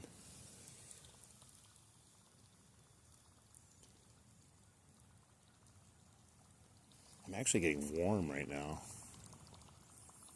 I thought I was going to get a little cool. But then here, it just kind of holding steady. All right, let's keep going a little bit. Give the fish a break here. Hey, not much, man. We're catching some pike today again, just like yesterday. I was like, go figure. I don't do a live stream, and I start catching fish. And then I was worried. I turned the live stream on here, and then like, dude, I was struggling. I was trying to use that Spook Junior, and it was brutally bad. Not because the spook, but like I kept catching leaves every time, and trying to twitch it, and I was hitting bushes and stuff, and I just didn't have the patience for it. So just threw in the trusty, dusty whopper plopper. Nothing beats the good old whopper plopper. So easy to use too. It's another reason why I like using it, because it's actually easier to talk to the chat using something that you can kind of mindlessly reel in instead of having to finesse it.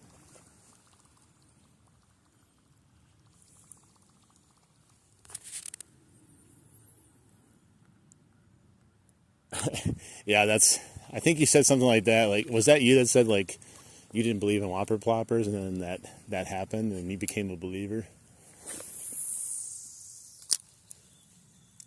I'll tell you, if I didn't use a buzz bait when I was younger and caught a crap load of bass on it, I would look at this and be like, no fish is going to bite this. They're just going to be scared. If it comes by them, they're going to be like, dude, run away. What the hell's making all that racket there? But little did I know, fish are like just triggered by that noise.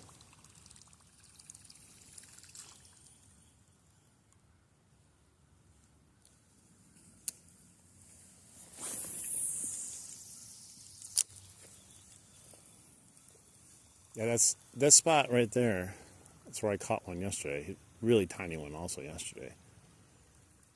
I'm still upset by I didn't have a chance to cast for that giant thing that swam away. I got freaked out when that little one was getting brought in.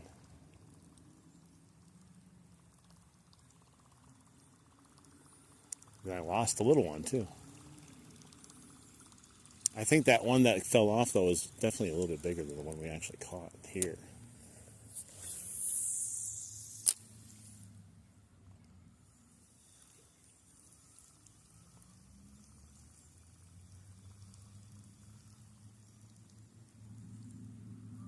Come on.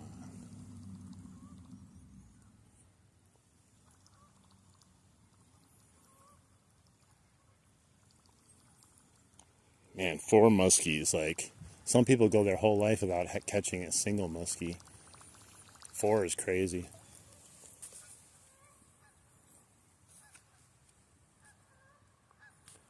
Half dozen minnows. Yeah, minnows and pike fishing are like something I love doing. I usually don't get minnows though. I usually use bluegills or creek chubs. I was using them out here, but I haven't had any luck recently with it over here. Don't land, dude. Yesterday I was fishing and they literally landed right where I was fishing and scared away probably everything that was in the like 20-yard radius.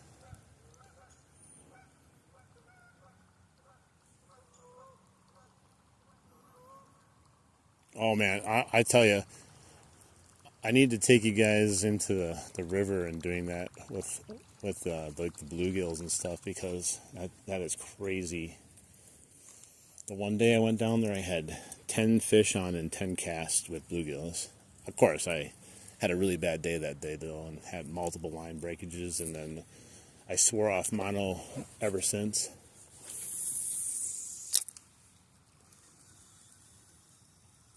I don't know if I got muck on that one. It literally hit right before the muck or right on the muck.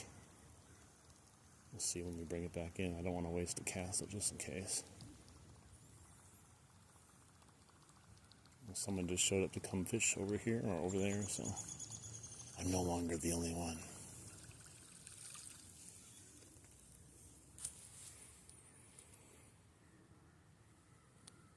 That's weird. We can't use crawfish or crayfish, however you like to say it, here unless they are caught in the source, and then they have to be dead. Like, you have to kill them. You can't use live crayfish. But when we were kids, we used them. Because, you know, when you're a kid, you can pretty much do whatever you want and get away with it. And we caught all kinds of crap on crayfish. Not the pike. We caught so many carp on crayfish. That was a blast.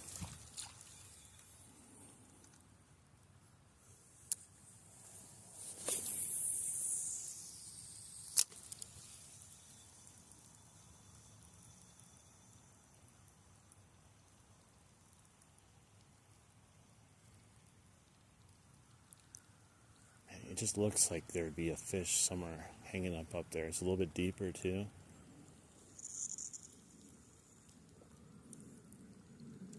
It's funny, when I caught that big pike out there yesterday, this guy was on a kayak fishing all over the place there. He had just been right through where I caught that fish, and he kind of looked disappointed. And then he left right after that, so I felt kind of bad that I caught a fish right in front of him after he was probably trying all day.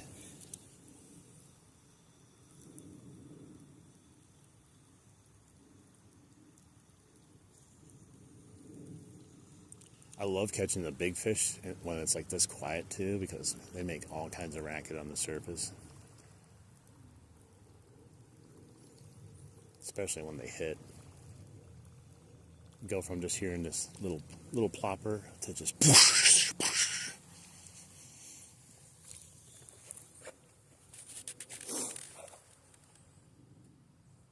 A huge goldfish. Yeah, we used to go fishing at the golf courses when we were younger, and there'd be these like just massive goldfish in there that people must have left go in there or something. We never caught one though. All the huge bass and bluegills were too aggressive for us to catch the goldfish. He's using a plopper also. You can hear it plopping over there.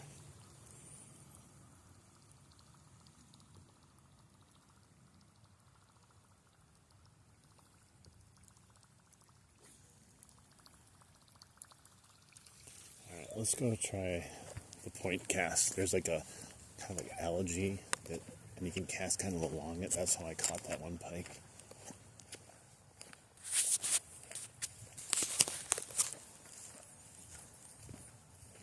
There's so much gunk over here. Probably could throw the frog on and try that, but I just don't really want to switch it up right now. What is that? People's trash. It's great.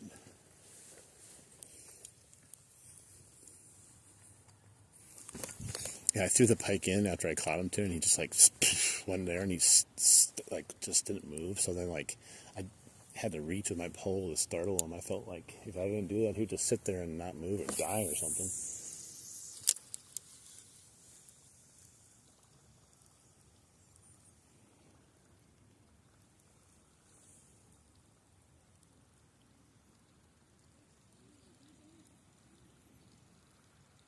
Yeah, they're super invasive, I guess.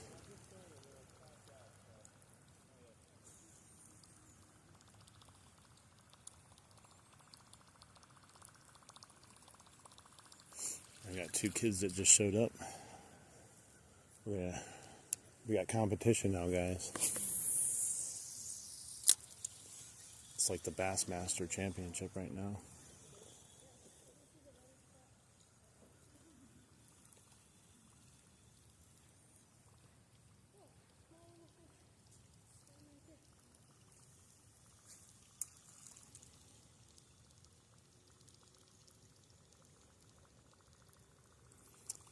I find it all the time. I find trash all the time. It's like, bro, you leave the bag and the stuff that you brought with you. Like, you already have a bag with you that you brought it. Just throw it in the bag and take it home with you. Or like that. Like, was it so difficult to take whatever that is home with them?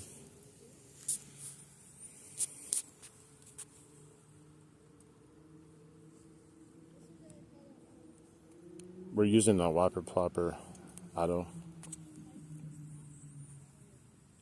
Walked across a beaver dam to get it. Untangling it. A bass smashed it. Nice. This is Creek, Cedar Creek. Yeah, I occasionally I'll get I'll catch a tree or something and it'll be dangling in the water. I call that the dirty dangler. I'm always hoping I'm going to get one while I'm just dangling and like plopping it up and down like this on the tree. Never happened yet though. I'm going to get one eventually though. If I do it enough, I'm going to get one. I caught my. There we go. And that guy's bait caster sounds a little rough when he's casting. What do I know? I don't use bait casters though.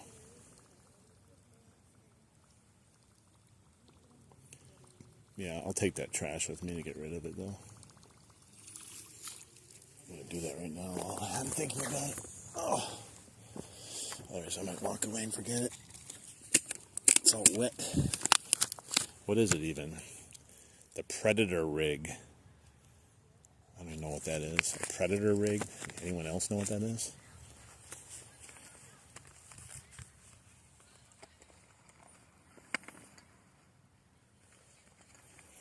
Hey, my Brewers won. We beat the Cubbies. Out of all the teams, that's the one team we can't lose to is the Cubbies.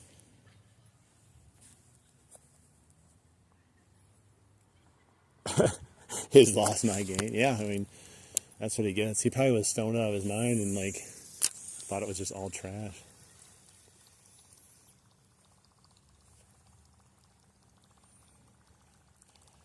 I remember one day I was fishing here.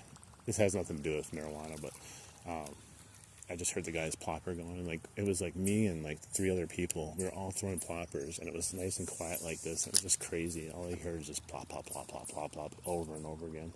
It's kind of cool though.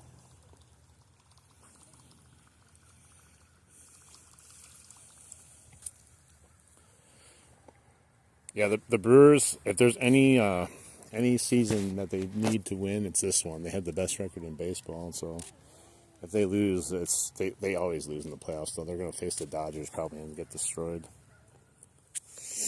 But still they beat the Cubs, so that's kind of like our World Series.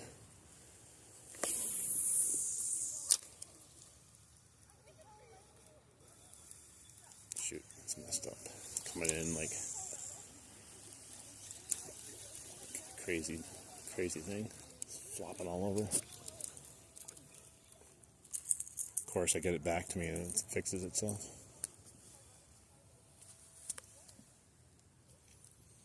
Yeah, it's weird. Like, I was really into the Brewers a few of the playoff runs, and like they always led to disappointment. And this year, of course, when they have like the best record in baseball, I didn't even pay them any attention because I was tired of heartbreak. I feel like if I stop watching them, they have a better chance of winning. And then as soon as I pay attention, like the last couple games they lost to the Cubs were the 2 games this postseason that I actually tuned into to figure out what was going on and watching them, and then they lost both of them. So I'm like, maybe I'm the problem. No, this isn't Mill Pond, it's Cedar Creek. I do want to go to Mill Pond, though. I haven't been there yet. I checked it out, but I didn't actually fish it. A few days this last couple weeks, I've been just going to random places that are on the FishBrain app. And a lot of them are just crap. Or they seem like they're impossible to get to, or private property. But there are a few I found that might be decent. They're just further away. And then there's some that are in Washington County, and you have to like pay to get on to use them because it's like at a park, and they charge you to go into the park.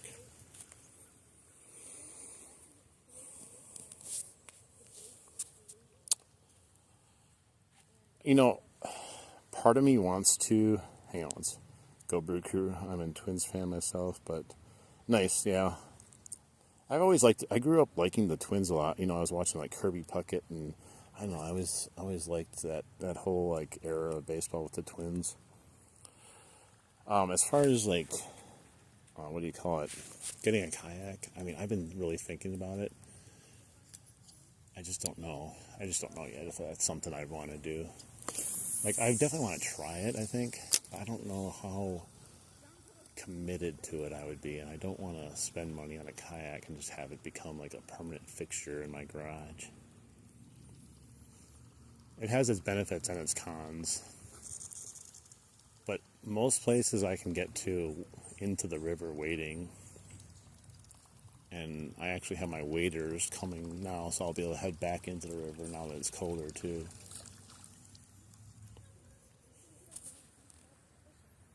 Hey, what's up? How you doing? I'm surprised we haven't got a bite over here.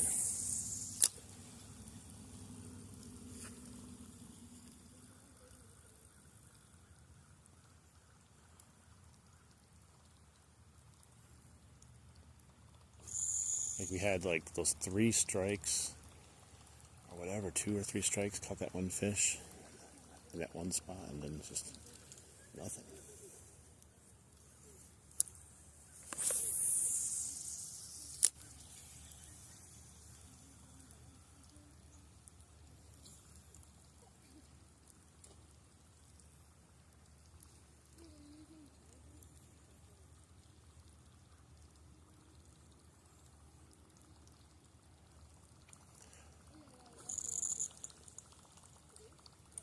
I wish the side where that guy's fishing was a little bit more clear of all the muck, because there's some good fishing over there. It's just hard to reach when the water is so low and mucky. I caught a lot of good fish over there when it was higher water. Right after the flood, it's just killer.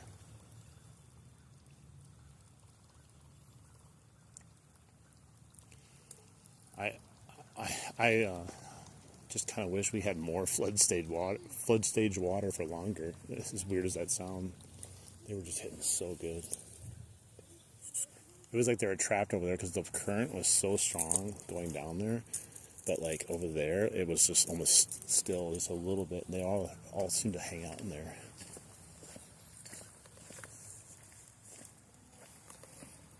Man, I thought we for sure would have got one on the point like I got yesterday.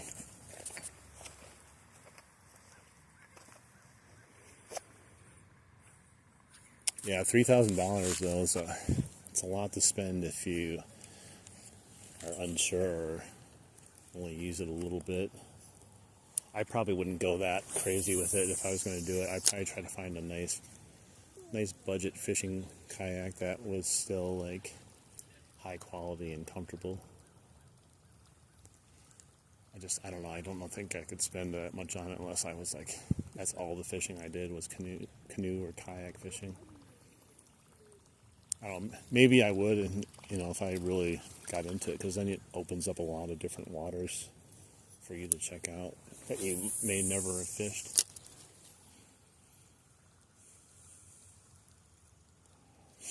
There's a good spot by Hefner's. Where by? Are you talking about across the street?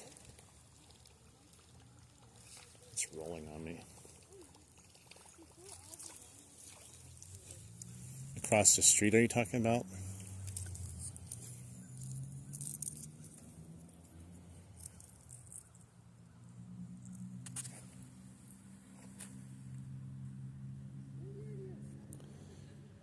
By the bridge. I'm trying to think. Oh, yeah, I know what you mean. Like, yeah, the one that's down there, right? Is at the other end of the creek. It gets really deep down there. I've only gone there once, but I hadn't ever fished there. I just kind of went there and checked it out just to see. Yeah, I believe it gets like, oh, I got another wine knot. What the hell? I only went there and checked it out, but people have told me it gets to like 12, 15 feet deep over on that side. Look at this again, another knot. This one should come out though. There we go.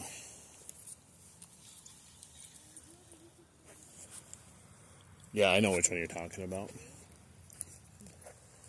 I was going to try to do some bottom fishing there, get some like real stinky bait and throw it down there and see if there's a catfish or something down there. I know they've been caught in here before, but it feels like they're few and far between.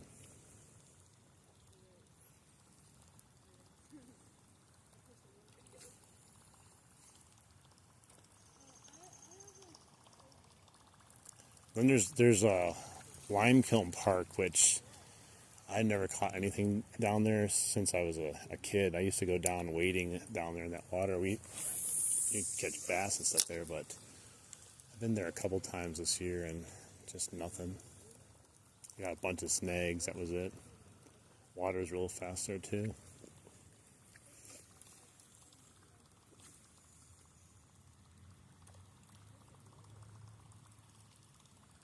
But the dam on Bridge Street, that's got some nice pike up there.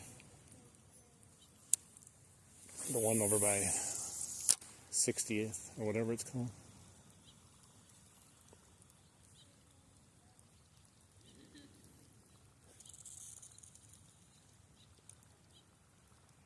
We might have to work our way back over to where we started. See if we can get more bites up there at the top of the dam again.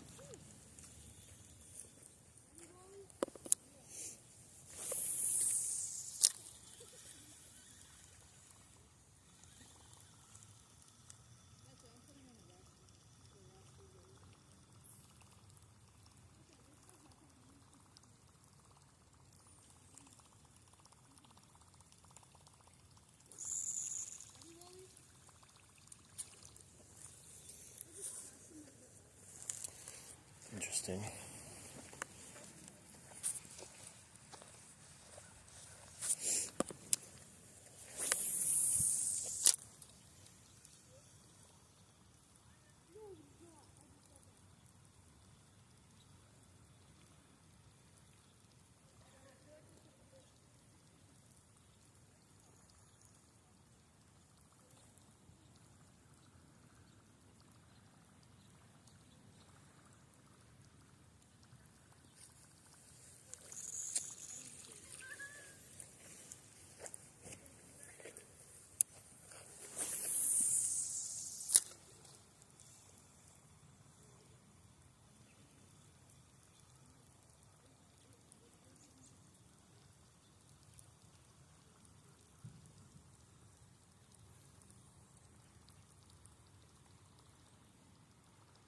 Just like a barely even a current, you can see it, but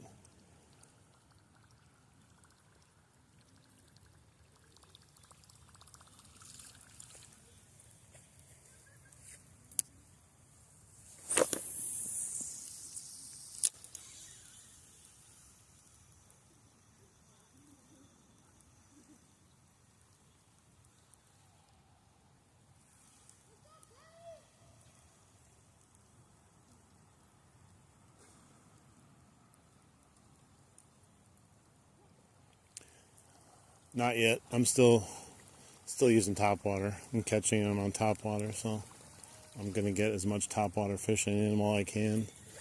They're still hitting it really good. We caught 2 pike today, and missed another 3 at least, maybe 4.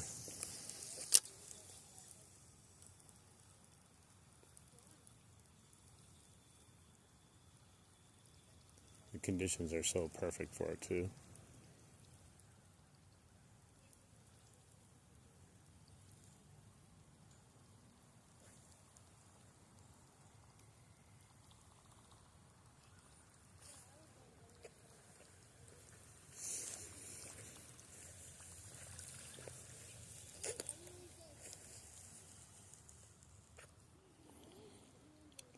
Why Cairns Creek? Because I was fishing over by the fire station, on the cross from the fire station by the picnic table there, and I had a Karen come out and kick me off. She said this is private property and said I couldn't be there.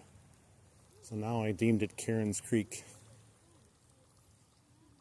Even though I see people fishing there all the time, she had a problem with me fishing there for some reason.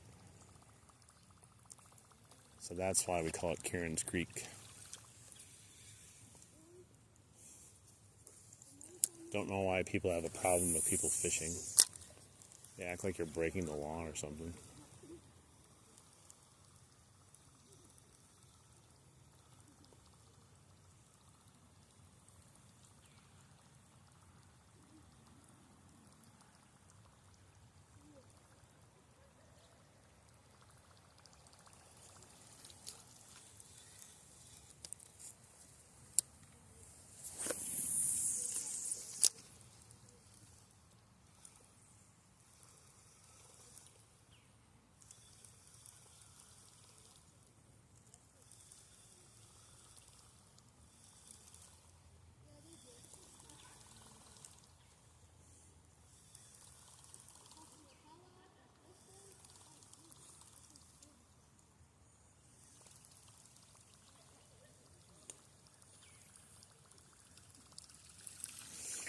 I might have to go take a quick bathroom break, relieve myself here.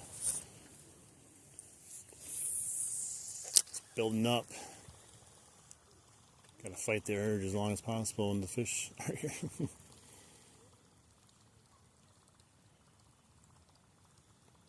be doing a dance otherwise. Maybe they'll add extra action to the lure when I'm dancing around. What's up, Fight It?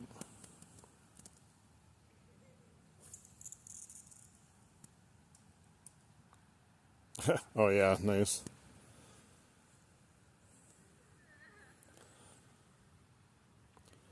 Yeah, I've used frogs here and there. I've had strikes. Haven't caught a fish on it yet though.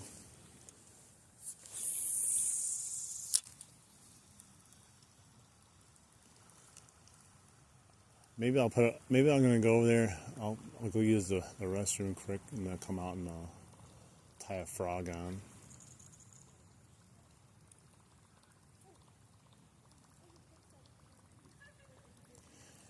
Yeah, Cairns Creek is just an ongoing joke now. You know what's crazy is the day that the Karen came out and kicked me off.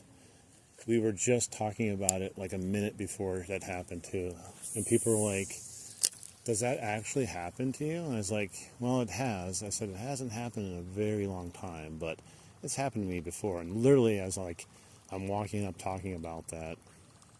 There she is. That says private property. Like, get bent. Yeah, that's a good plopper right here. What are you talking about there? No, that's just a church. And then a baseball field and what do you call it, paddle ball. But that church has a really cool bell that rings at certain times, so it's kind of cool.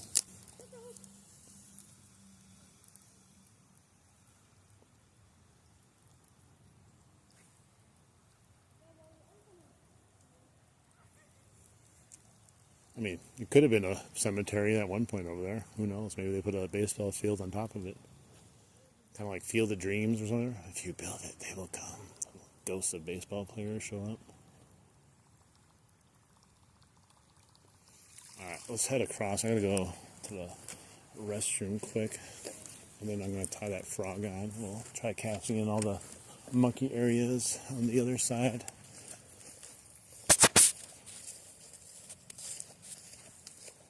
Gotta get another cast here. Don't feel. Dude, is that another wine knot? I'm gonna go nuts if that's another wine knot.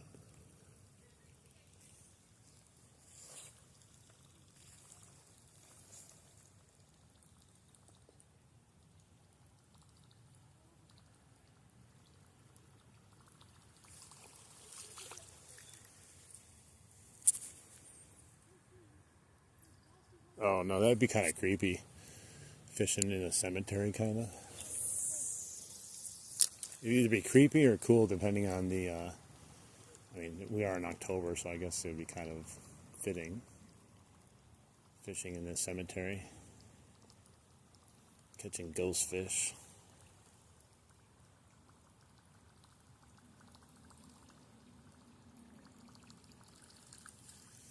All right, let's head over there. Take a quick jaunt, and then I'll tie that frog on and see if we can spur anything out of it. I think I still have it. Maybe I don't. I thought I put it in my pocket. Maybe I don't have it with me. Interesting. I thought I had it in my pocket. Maybe I put it in my tackle box. Or I left it somewhere. I have another frog though, I just don't like it as much. Yeah, let's check here. This pocket maybe? Ah, there he is. He's in that pocket. Too many pockets. I brought him. He was in my trunk of my car. Just in case I wanted him.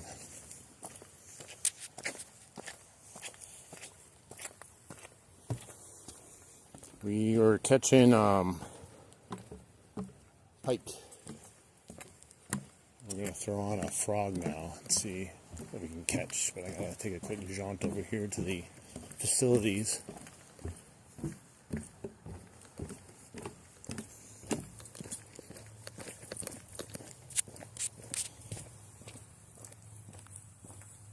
I did.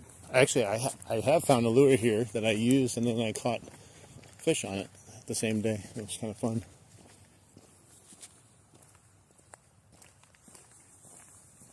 Get a one wheel. I have a car instead.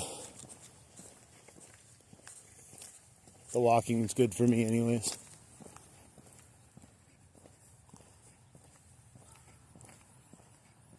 Yeah, same here. We used to fish multiple golf courses here. There's some beasts. You could cast almost anything and you'd catch something.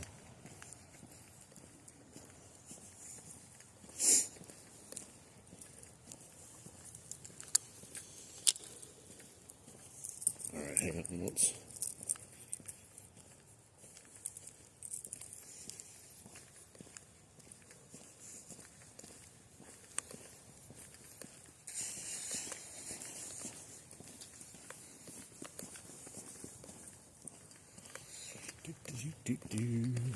I'm gonna leave you guys outside. You can't come in with me, unfortunately. I don't think you want to come in with me either. Here, I'll put this view on. You can watch the empty courts over there. All right, I'll be right back.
That's how I spell relief. Yeah, thank God there's a restroom here. I'd say that's always a good thing to have when fishing. Yeah, I mean, to be honest, sometimes if I'm deep in the wading in the river, there's no restroom anywhere, and you're already waist deep. You just gotta let nature take its course sometimes. All right, let's see. I gotta put this back on.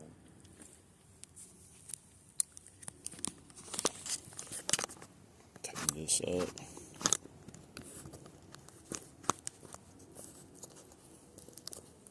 Let me see. What time is it? 5:20. Okay. Let's tie this froggy on. Oh shoot, I got this trash here in my pocket, so let me get rid of that.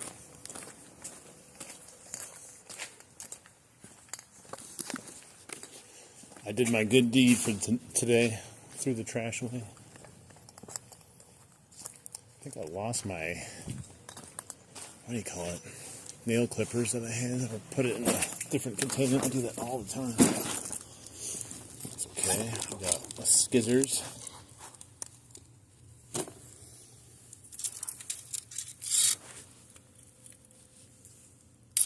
Trying to catch something on this frog. I've missed multiple fish on it.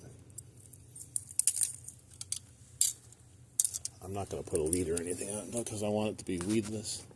If we catch a pike and lose it, so be it.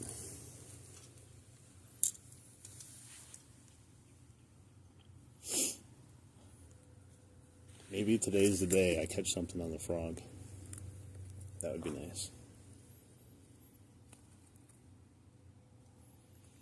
Probably got about 40-ish minutes, maybe a little bit longer of actual fishing that I want to do before it starts getting kind of dark, I think. Darker. And I gotta get something to eat too. I never know how long I'm actually going to stream for when I start. Just kind of depends on how the fishing is, how I'm feeling. Sometimes it just depends if we're having a good time and chat too, because I don't always catch fish, you know.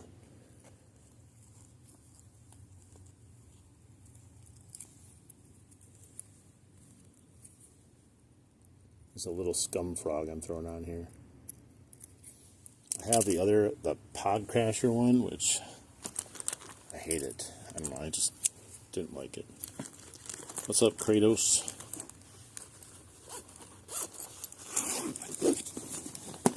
Alright, I gotta put this one away.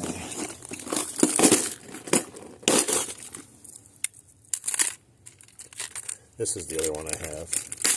I bought it because I thought it'd be cool. It's got a popper on the front, long tails, but what happens, it's taking on water all the time, like a lot more than this thing does. And then it sits like this in the water, and you have to pull it forward, and I don't know, I don't like the retrieval of it.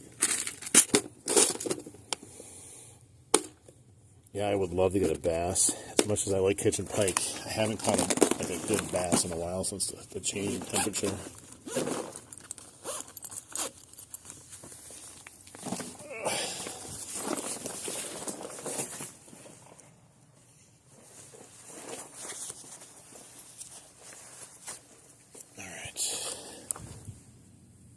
Fishing line.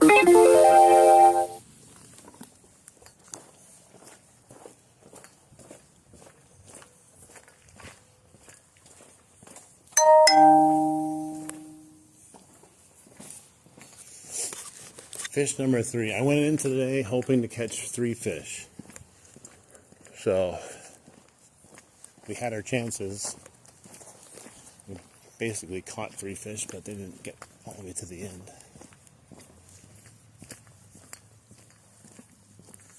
I think 3 fish is a good goal for a live stream to try to catch.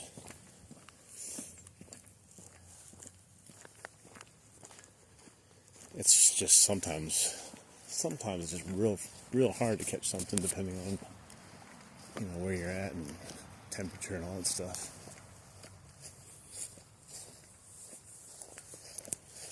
I usually bring worms because if I'm not catching something, start, throwing some worms, hoping to get something like that. But even worms lately have been failing me.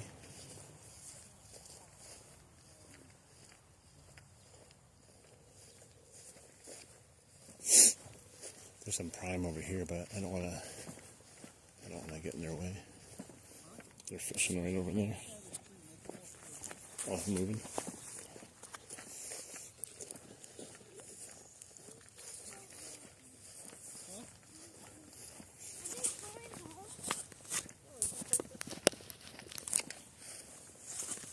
All right.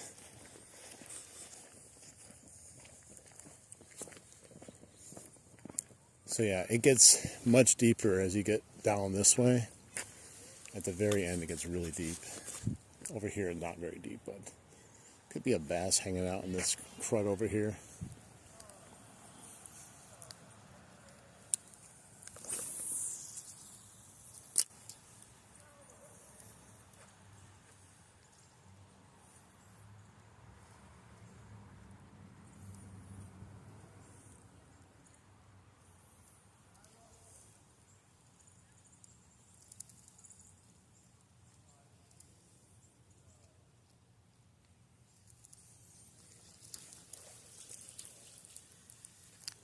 Wish I could cast it a little bit farther.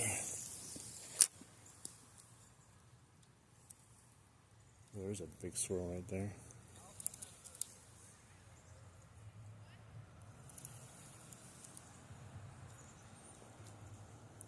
Every time I cast by like a little pier or dock, I just expect to catch a fish, but it never happens.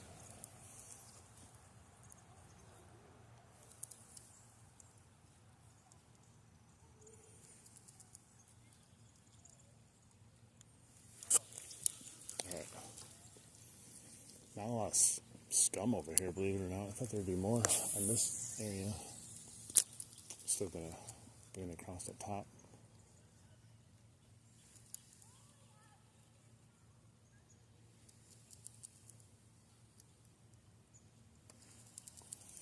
This is like perfect area for a pike to come up and just sever my frog.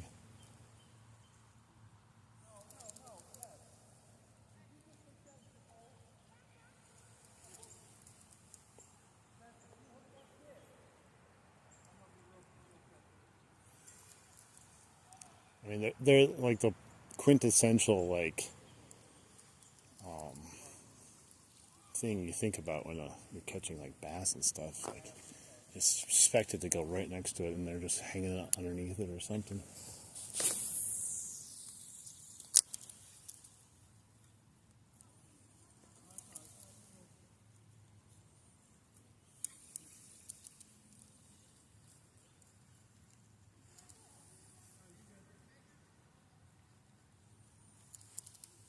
There's a lot of people fishing over here, unfortunately. Kind of limits my ability to get to all the spots, probably.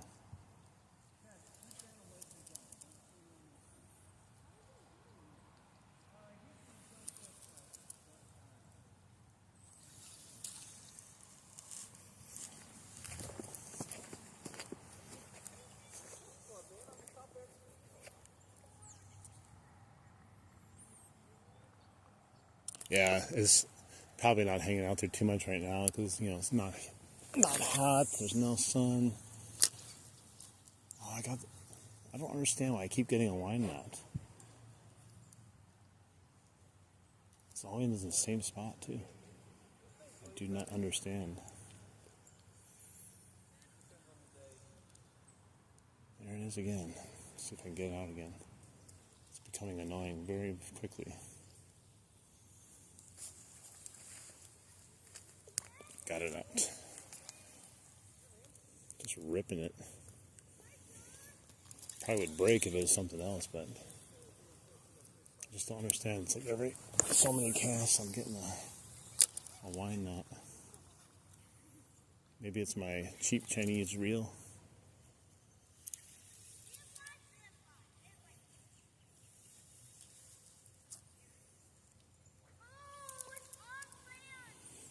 Hey, what's up? How you doing? What does it say? Stuart Luffy?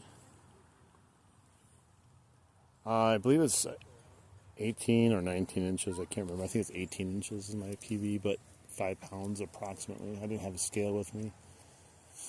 It was a chunker. There's at least 4 for sure.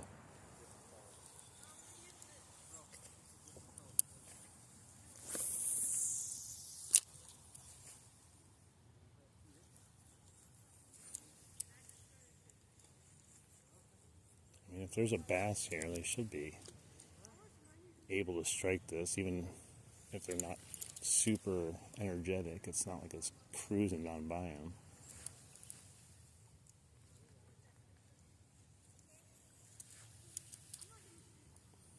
Just never know, though. You could use this all day long and not catch something, just like any other bait, though.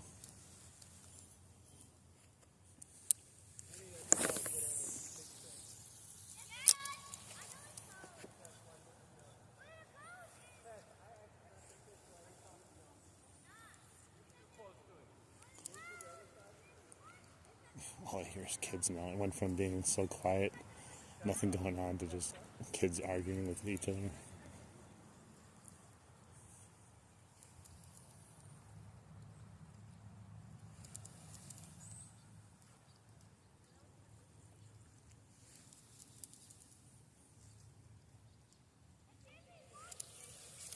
I wish there was more muck over here. There's not that much at all for anything to be really hiding around.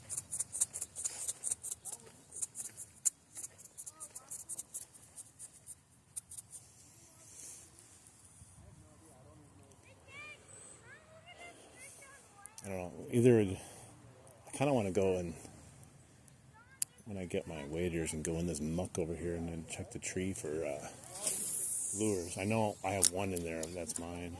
There's a Chapo 75 HD stuck in there somewhere that I lost. I want it back.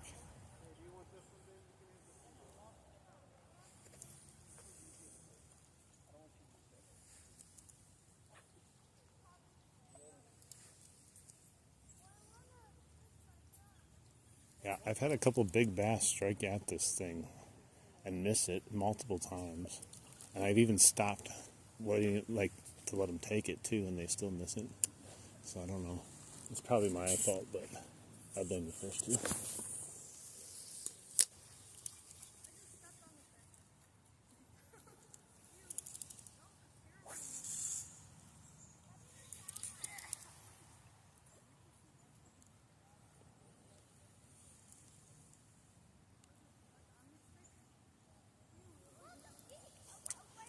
Yeah, sometimes I feel like I have it good, and then sometimes I feel like I get impatient with it, and then I kind of start doing a little too quick retrieval. It's easier to do it though, like when you have muck to go over. I feel like it's harder when it's just open water. It makes me want to reel it faster and twitch it faster. Oh, there's another wine knot. I could hear it. I gotta figure that out. It might be this reel. I'm not sure.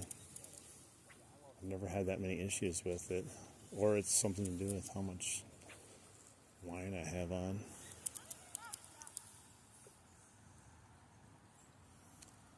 It's just becoming annoying though. And there's another one right there. It's coming up to me. Definitely going to figure that out. I think my line's getting twisted from this reel. I think that's what it is. I might have to return this reel. I got it because of the color, but I'm not going to keep it because of the color. I definitely think it's the reel. As you watch it coming in, it's like twisting it. That's weird. Alright. I gotta cut my line again because of that. I had 2 wine knots in it. Yeah, this reel is probably gonna go back. As much as I like the color of it. Didn't have any problems with it yesterday though. It's annoying though. Today has been really annoying. My Shimano never gave me this much problems. That's what you get for going cheap.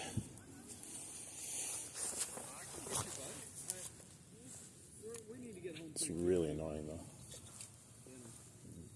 It's like every so many casts. It was less with the Whopper Popper, but it still was happening. Yeah. What a pain.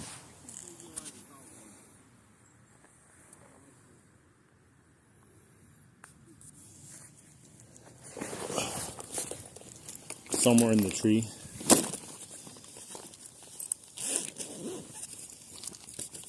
I haven't been able to see it though. Oh, that's not what I'm doing. What am I doing? Yeah. So far, yesterday I was excited for this reel. It was doing real good. I was enjoying it. And now today, I definitely think it's the problem. I just never had this much blind knots on any of this stuff in my life, on any other thing. I guess it's time to buy a Daiwa Fuego. Maybe that's what I'll get. Or maybe I'll just get another Shimano. I'm just going to return this to Amazon though. That's where I got it from, because I figured it would be the easiest to return it if it sucked. So far, if any of you are interested in KastKings reels, can't give them my approval, but I knew it was going to be a cheap reel when I got it. I just was hoping it didn't really matter too bad, because it has a really nice color. I know you shouldn't buy a reel for color, but hey, I gotta have a little drip, you know.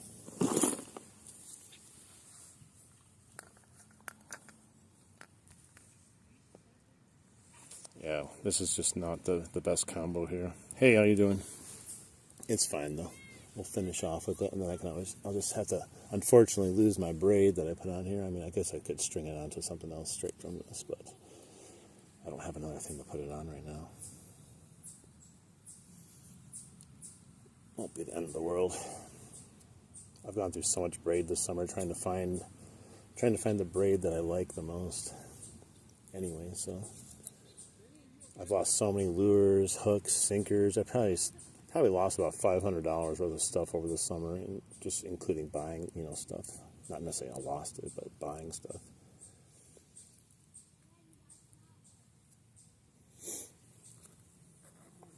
But yeah, when I was reeling it in, you could see like the line like twisting almost, and that's got to be what's causing that.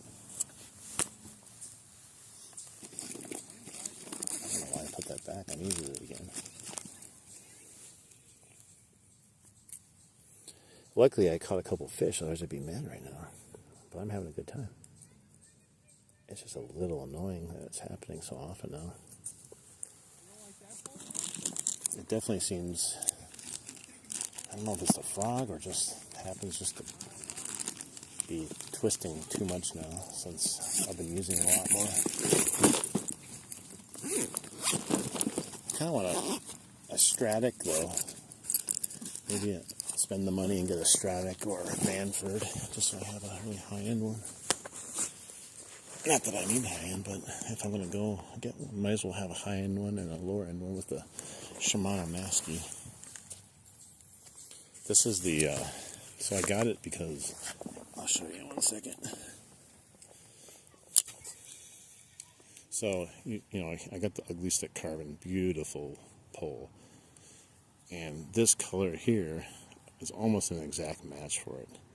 So I was like, man, it looks so sharp. But this is the KastKing Royal Legend Glory. So not a good, reel by any means, but should usually do the job still, but I have a lot of twist issues with it.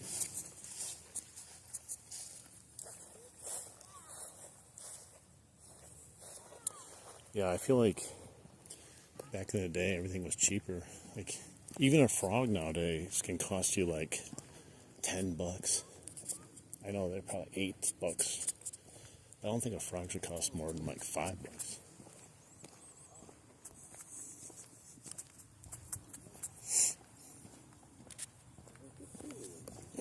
Yeah, I would suggest not getting this so far based on my expert opinion and life experience with it in the last couple hours we've been fishing here.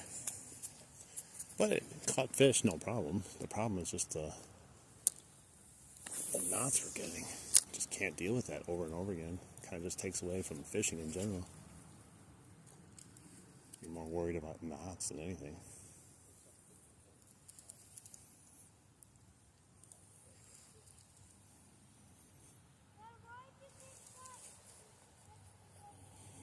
How much do you want? What do you mean, how much do I want? For the reel? I'm just going to return it for the full price. I bought it on Amazon. You can return anything there.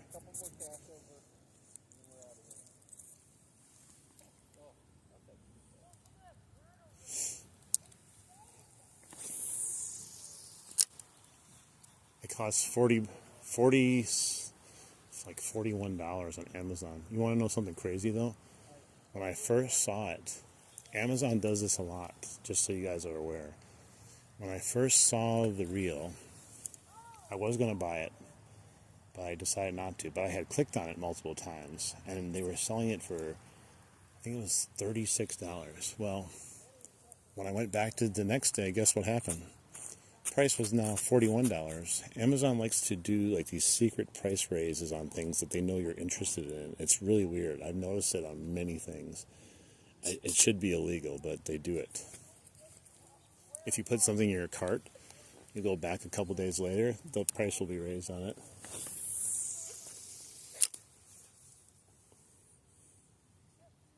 It's really annoying. You'd think there'd be a bass or something hanging out here.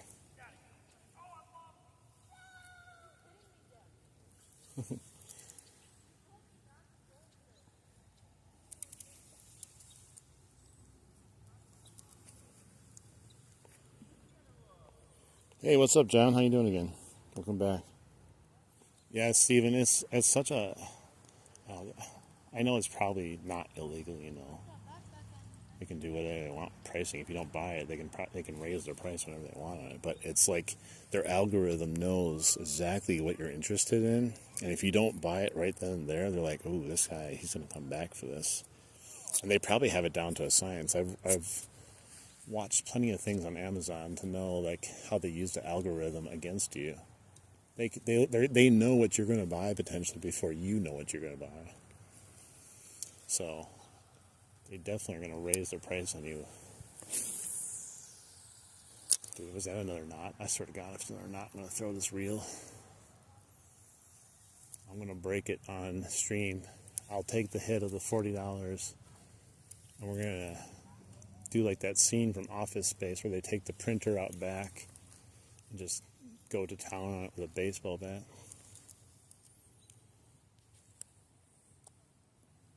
Spin the block fee.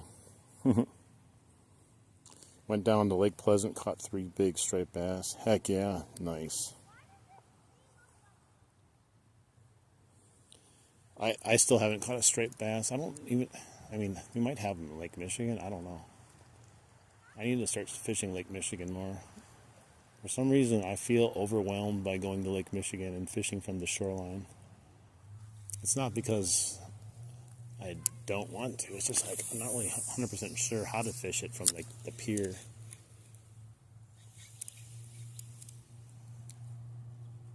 Probably could just go there and cast, but I don't know if I have a big enough net in some areas that pulls anything big out.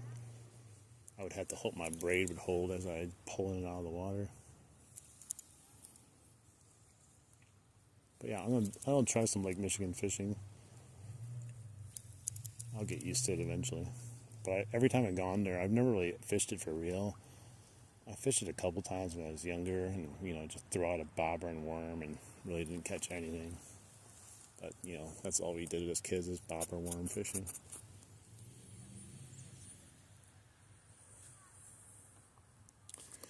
Yeah, I don't mind returning Amazon stuff. It's usually fairly easy. I have an eBay store too, so I know how all that stuff works. I take returns all the time, and I also buy stuff from eBay too, and I return stuff on eBay also. I actually bought a Cast Kings reel before I bought this one. It was the Speed Demon Elite, but I returned it because I thought it just wasn't very smooth. And so I wasn't going to buy another Cast Kings, but then I saw this one. I'm like, man, it's like the perfect color. It looks amazing on this rod. I couldn't pass it up, but Now I see why you should probably pass it up. I also bought a Cast Kings net, which it's not horrible. It's like a portable Cast Kings net, but it's not good for like digging into structure or something to pull something out of here because it's got like the bungee cord front because it's a foldable one. And that bungee cord moves and it causes you like to miss the fish. What's up, Robert? Fort Worth, Texas. How's the fishing down there? I bet you it's real good. You got them from shore. Bait fish were schooling, bubbling. I kept casting through it. What were you using? If I might ask.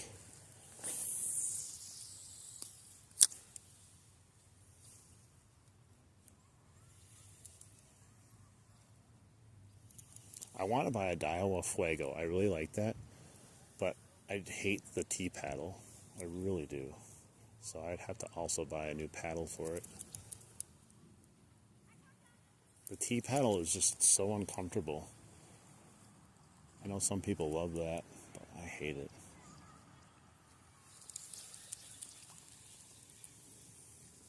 Let's go over here some more.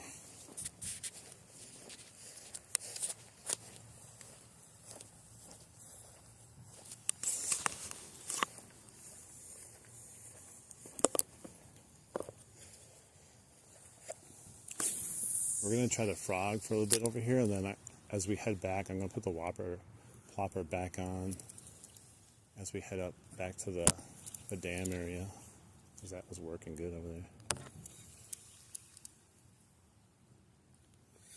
We only got a little bit of daylight. The sun's about to set.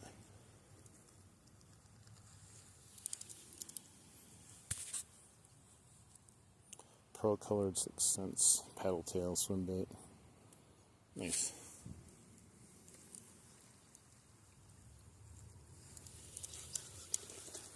Oh my gosh, that sounded like a massive bass right there. I tell you, there's a certain sound a big bass makes when it jumps. People might say, how do you know it was a bass? I don't know. Like, if you go fishing enough, there's a certain sound certain fish make when they jump out of the water or whatnot. And that thing sounded like a freaking beast.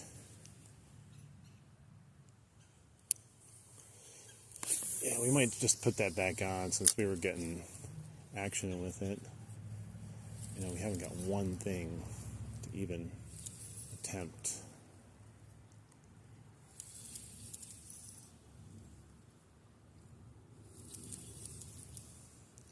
See, that's the time I wish I had a kayak right there. So I could go over there and be like, oh, I can finally get a good cast on this thing. I can just go over there and cast for it. But now it just taunts me. It's way out of range. And if I stand here long enough, I'll probably jump again just to be like, I'm still here. You could have had me.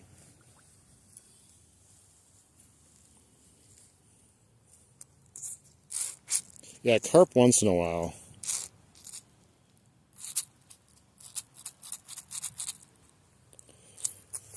Carp once in a while can trick me. The one thing that doesn't fool me, though, is those salmon. When those salmon jumping, oh, I see. There's a huge problem with this reel. It doesn't retrieve it equally. You know what I mean? It's pulling up at the bottom of it. Look at that. You guys can see that. Look how horrible that is. That is just crap. That's going to be a huge issue. It's already an issue. Oh my God. What a piece of junk. What a piece of junk. I might have to put something on, just cast it way out there. Alright, one more cast with this and then I'm going to switch it up. Oh yeah, that's exactly what's happening. That's the problem right there. It's pulling up at the bottom. It just happened again. I'm just going to cut my line there while I got all that stuff off. That's nuts. This gets my F grade for this reel. Big fat F.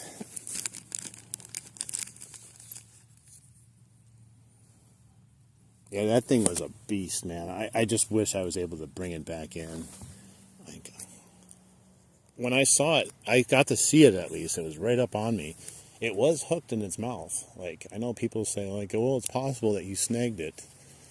Like, yeah, it's possible, but it was also in the corner of its mouth from what I could see. But the other guy that caught his was snagged on his fin. But mine definitely was in the mouth. What a pain in the ass this reel has been. It went from being great to like, really? I guess it's better to try it out and then and then get rid of it. Because otherwise I'd be like, man, I need to get that reel because it looks so cool. Earlier I caught a 22-inch pike and then like a little guy too. On the Whopper Plopper. Thank you.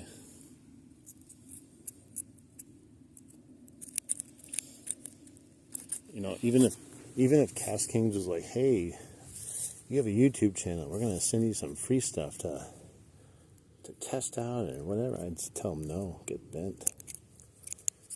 Can't even support free stuff. It's that bad.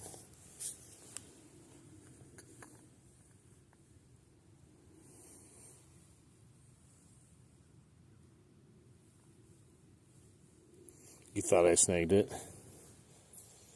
I don't know, maybe I did, maybe I didn't. It looked like it was in his mouth though when I saw it. But then again, I'm all excited when I'm reeling it in. And at that point, I didn't really care. It was my first time I ever had a salmon on. So, snagged it or not, it was still fun. But it got off anyway, so we'll never know. It's gone forever.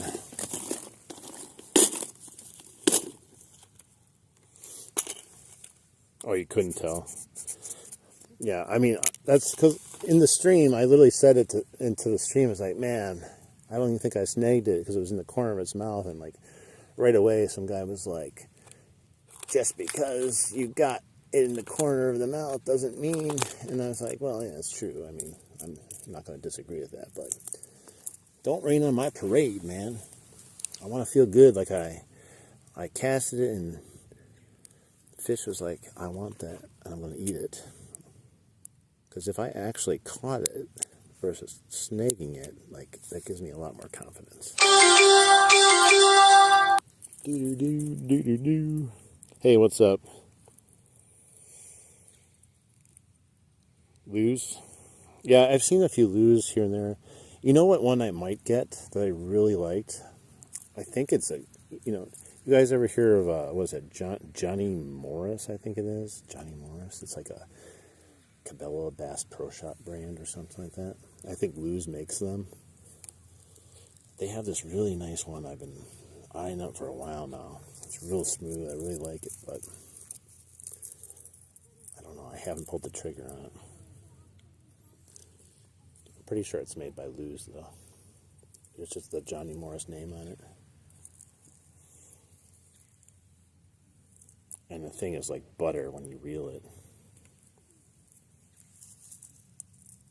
I was going to just get another Nasky, but I kind of wanted to have a different one also. Like, I feel like it's too, like, having the same exact reel is not ideal for different types of lures. Although I probably wouldn't complain. Alright, we got that on there.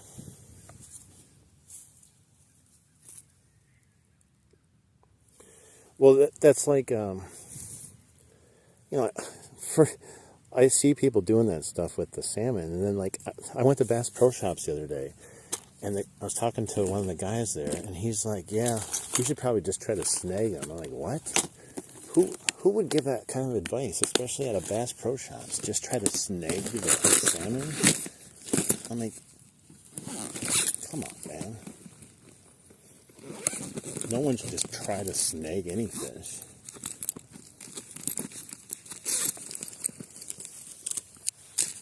Such a weird thing to say.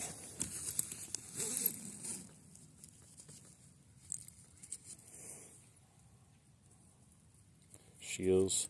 There's a Abu Garcia combo. I think it has like the Elite Max on it too. But I already have the Abu Garcia Vengeance. I like that, the rod. I just don't know much about their reels. I know people say they're good.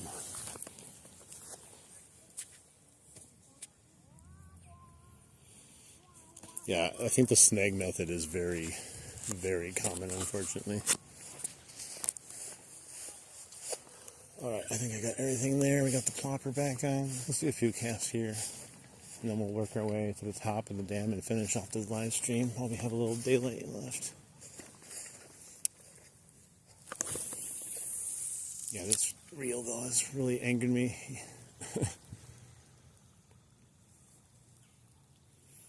It doesn't have a good like retrieval system, spooling system on it. I think that's his downfall. It's really not meant to be a caster, like an all-day caster, I don't think. Anything made in China, though, like, it's hard to say. I mean, it feels good, it feels nice, looks nice, but that doesn't matter at the end of the day.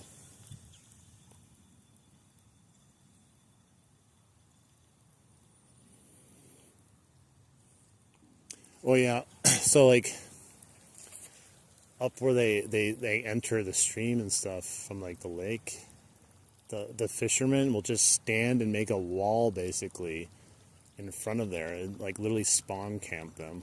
And I was like, it's just like, I want to catch a salmon like legitly, and I don't want to like that reminded me, I just saw a guy today, he fishes in Wisconsin by me, and he cut the video perfectly so you didn't see him snag it, but he goes, oh, I think I snagged it, guys. I was trying to cast it in front of its mouth, but it ended up snagging it. Okay, if that was the case, why didn't you show the part beforehand of you trying to cast it in its mouth when you accidentally snagged it? There's no reason for you not to show that, but instead he's just like, oh man, I was trying to cast there and just accidentally snagged it. And then he was just like, well, either way, though, this is fun, and I want to get a picture with it. So I'm like, come on.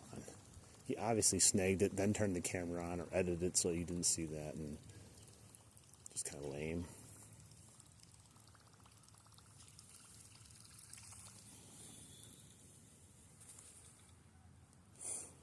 Weighted treble hook has entered the chat.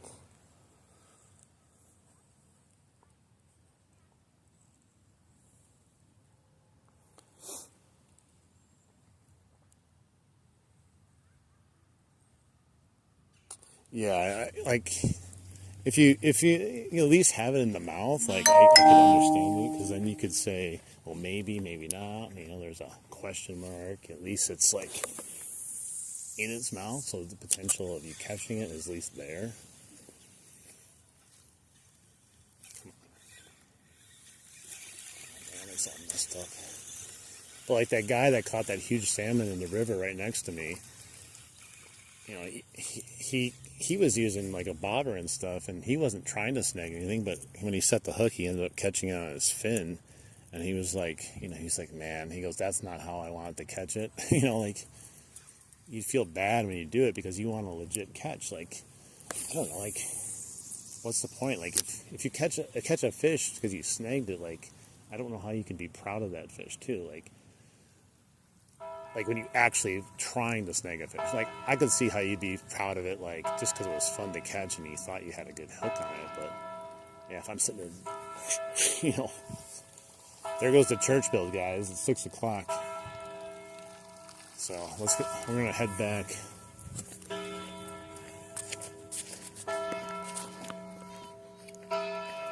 That's the guy.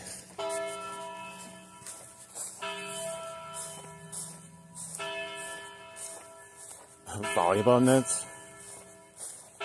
Jeez. That's horrible.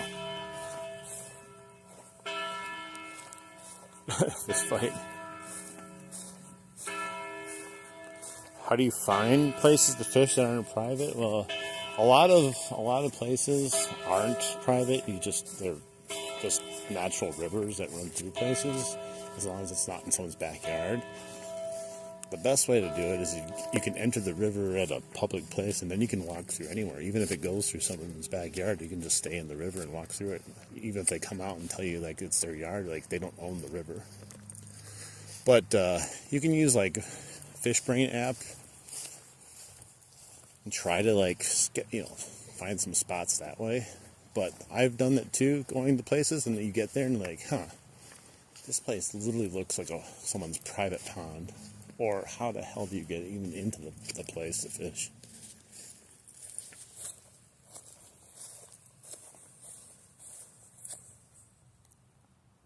Yeah. I saw a salmon video where they called the DNR. Like the people called the DNR and the fishermen.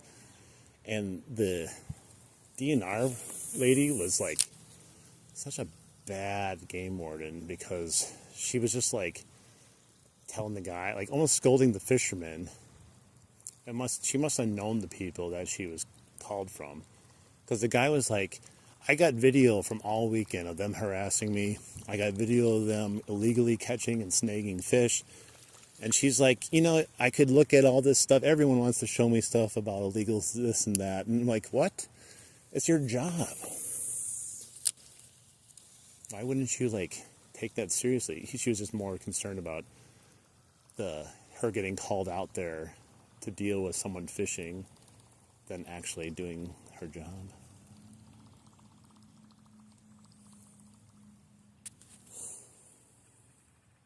All right, yeah, man. I'll see you if you go fishing enough over here. I'll see you. Thanks for stopping in.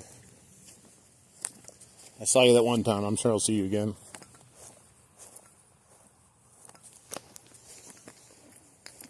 All right, let's head back.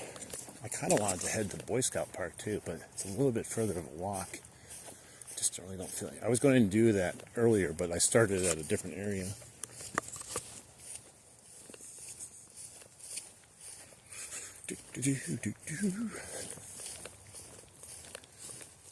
Once that sun goes down, it's crazy how like the light just starts creeping away so fast.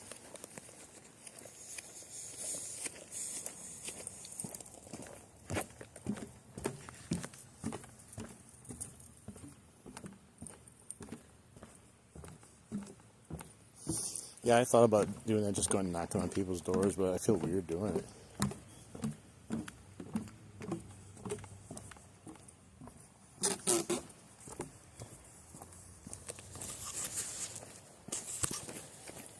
I'm sure most people wouldn't care, but I don't know, I just feel weird just knocking on someone's door, even though it's probably just normal.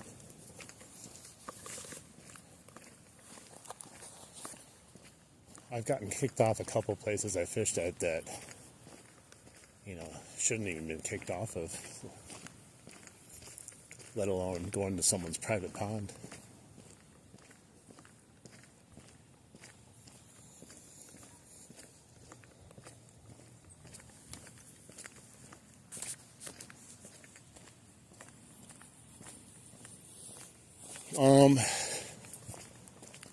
I think the base one costs like 20, something like 21 maybe, somewhere around there. And to get a trout stamp for the Lake Michigan is $10, I think. And to get an inland trout stamp is another $10. So I guess if you wanted everything, about $40.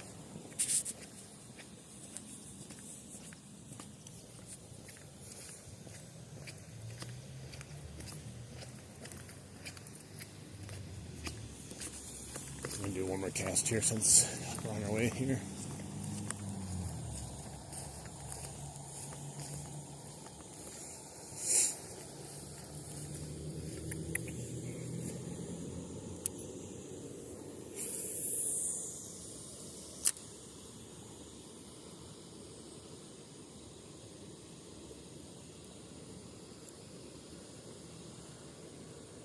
Man, we were on fire earlier.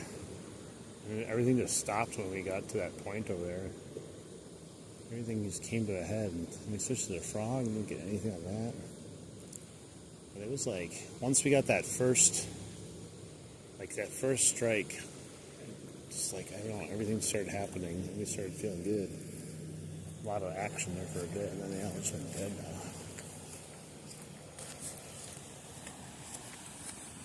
Hey, what's up? Thank you, John. I appreciate that. Thank you so much.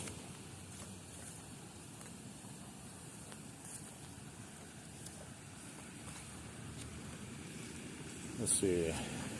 26 in Minnesota, just the basic one. Yeah, it's probably just about the same here, like right around there. Thank you again, John.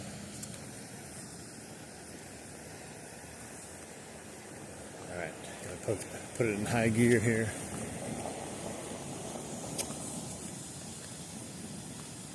It's the highest gear I'm going to do the run.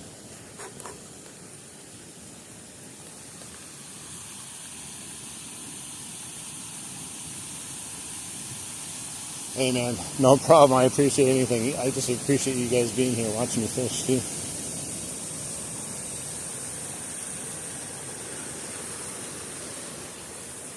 $500, man.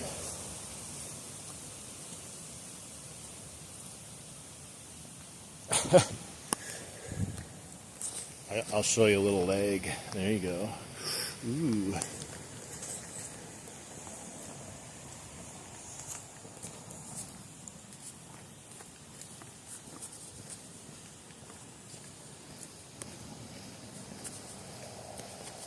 You don't see many female anglers though.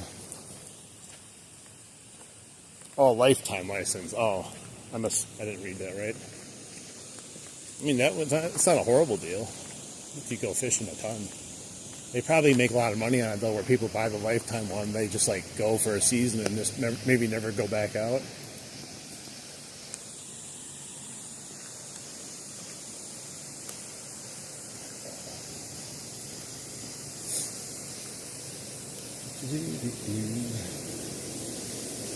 Yeah, we're getting closer and closer to like no water going over that dam there. That's how like little rain we've had. The first time I fished under there with you guys, if you were there, like it was so mind-blowingly loud with all the water, like it blew your eardrums out basically.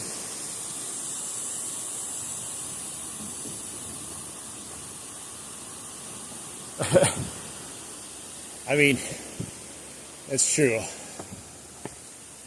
If I was a girl fisherman, nothing against girl fishermen, women, whatever you want to call them, and doing this, people would just be doing that just because they get thirsty. They're simping hard. They're like, oh my God, if I donate $5 to this girl, she might, want to talk to me, and maybe we could go fishing together, and I could tell her how much I like her. People on the internet are weird like that. They literally think if you like give a girl on the internet like some money, they'll like you or something.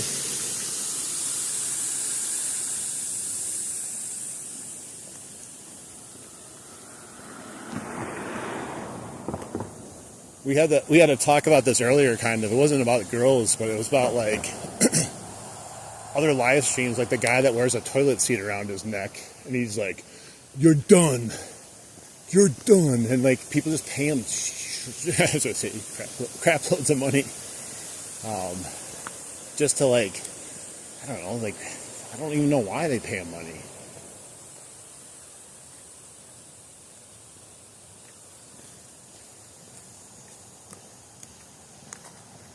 You know what? I'm surprised more people don't do this for like, like say you have a girlfriend and you're a fisherman. You just say, hey, I want you to fish and I'll record you or something. I'm sure there's things that do that too.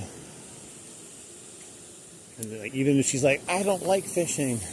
Like, I don't care if you like fishing or not. You like money.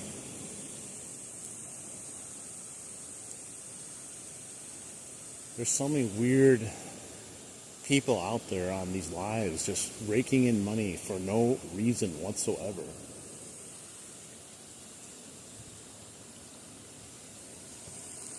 The guy that wears the toilet seat, he literally made $60. I watched him. He made like $60 or so in like 2 minutes. And I turned them off. I was like, jeez. People are paying him to take the toilet seat off of his neck, and they're paying him to keep the toilet seat on his neck also.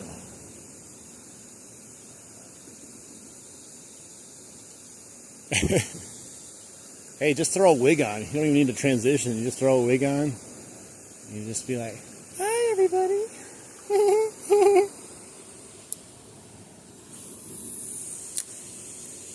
Or you can do what those other people do. They have that little animation character where they're like a furry, and instead of seeing the person, it's like a furry talking. People will be like, "Oh man, look at that tail! Look at the fur on that one."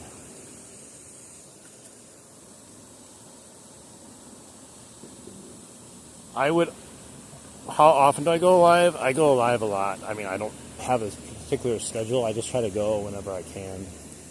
Sometimes I go a lot and then I get real tired and I take a day off or so, like I did yesterday. Because like the day before that, I think I was fishing for like 4.5 hours. We've already been fishing for 3 hours tonight. Because like, I literally work all day. I get up at 5, I work till 2, and then I usually go right to fishing about 3 o'clock, and then I fish till like 6:30, and if it was like summer, I'd be fishing to 8 or 9 even. So I try to go a lot and a long time, but yeah, it catches up with you where you just gotta take a break. Like, I do it not only for like my enjoyment, but other people enjoy coming along and fishing with me too. So why I want to do live streams. I do, like I said, take some time off here and there. You got to, no matter what kind of thing you're doing. People might go, but you're only fishing. What's the big deal? Like, dude, fishing takes a lot out of you. Like, especially when you're going through the rivers and walking all over the place, man, that can be tiring, but I enjoy every minute of it.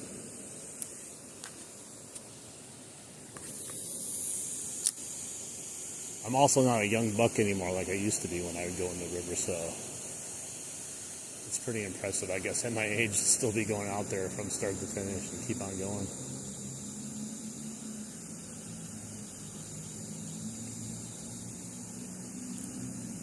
And if I was back in like my 20s again, like, it'd be crazy. I'd be going everywhere doing all kinds of stuff.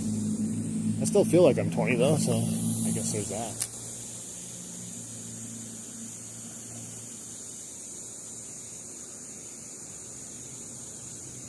Nice. Yeah, I don't really hunt. My friend hunts, so he got a deer yesterday. I sent him a message. I'm like, "Hey, you want to play some Call of Duty?" And he's like, "I'm kind of busy right now." And he sent me a picture of a deer strung up in the garage. He's like, "I'm happy I got a deer, but I got hours worth of work ahead of me now."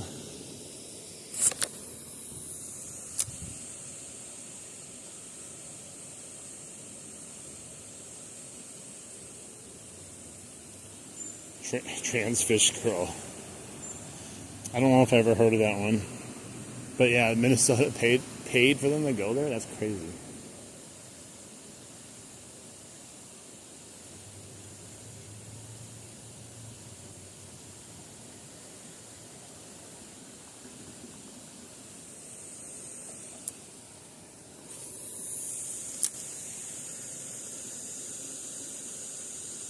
I'll pay Cast Kings to stop selling their products. How about that?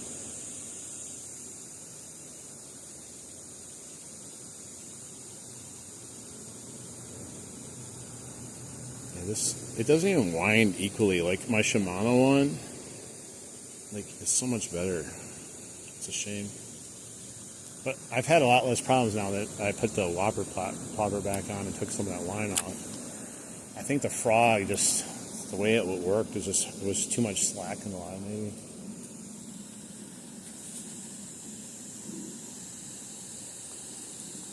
Thank you, Powerful. Yeah, I love this rod. I love the color of this reel, but I'm just not having a good time with it. Yeah, we definitely live in weird times compared to when most of us grew up. No, I don't really like bait casters. I bought one in my lifetime, and I had so many issues with it, so I never went back. I was having bird nests all the time, and I just was like, no, I prefer fishing versus trying to get bird nests out. But then tonight, this reel has been basically like a bait caster, just in a different way.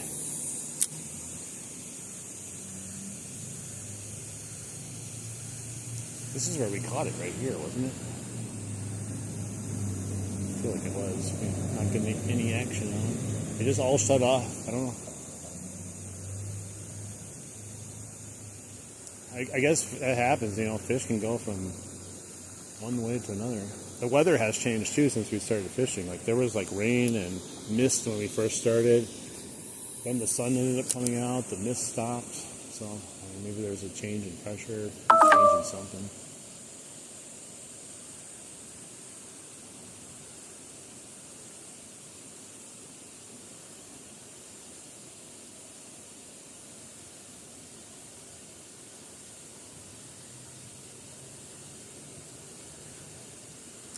I'm too lazy to manually close a bail. I cast so much, it would just drive me nuts. Every time I cast, I had to do it.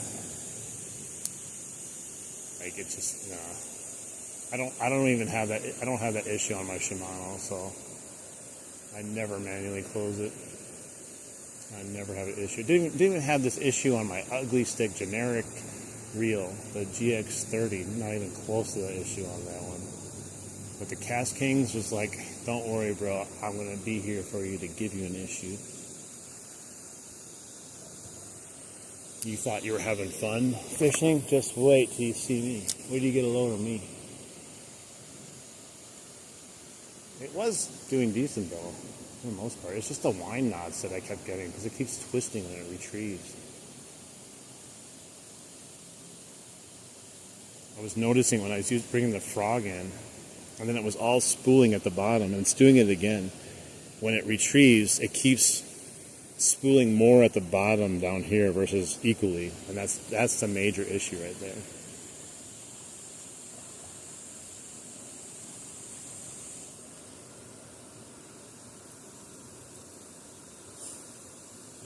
I remember using the good old push buttons back in the day. Yeah, I'm just saying I don't have this problem. Never had a single issue with my Shimano once with doing it how I do it. But these cheap reels are not designed very well.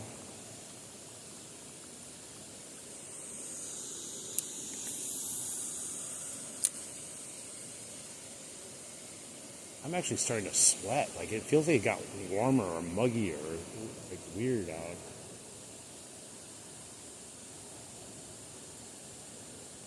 And mosquitoes are starting to come out too.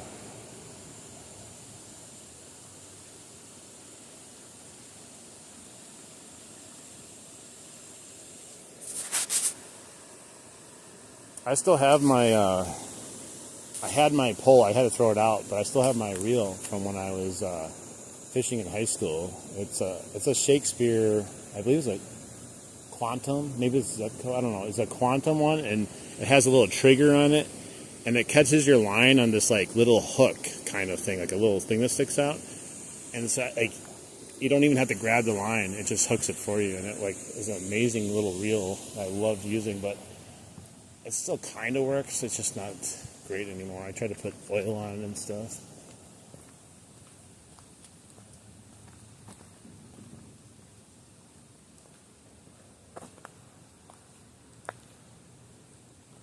Yeah, I don't know. I don't think I'm ever going to buy a bait caster.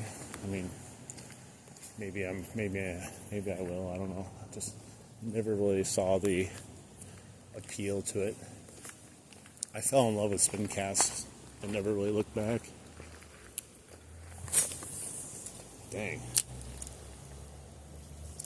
I just hooked that branch right in front of me. I tried to sidearm it and totally went too low.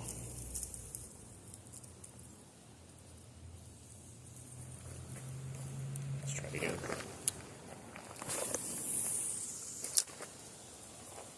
Yeah, this reel is getting returned though.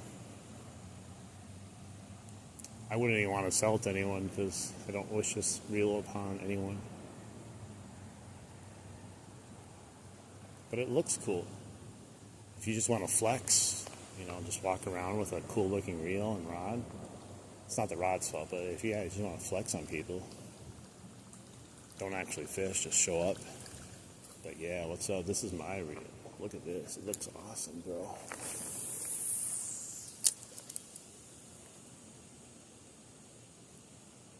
I would love to catch one more before we finish her off. There's no reason. They're in here, We had 3 of them in the same spot earlier. But if it doesn't happen, oh well. We had a lot of action today, so that was fun.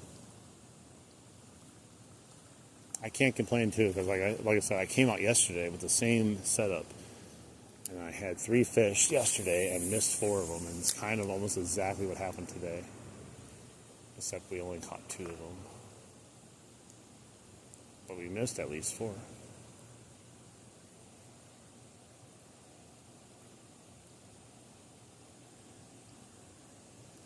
It's still like perfect lighting right now. Glass surface. There's got to be something that's going to like come out of the blue and hit something here.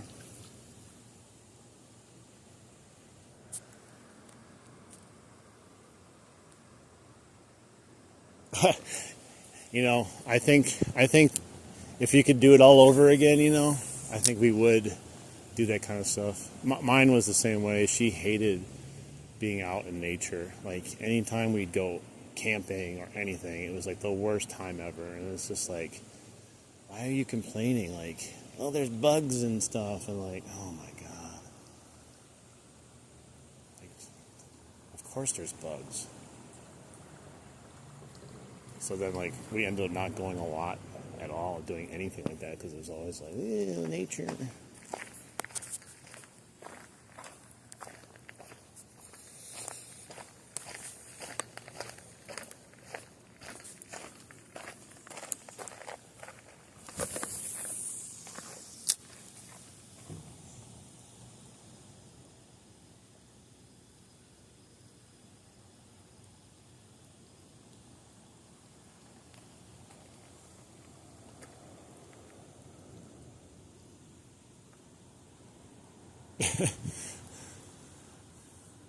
A masturbator. I am a masturbator.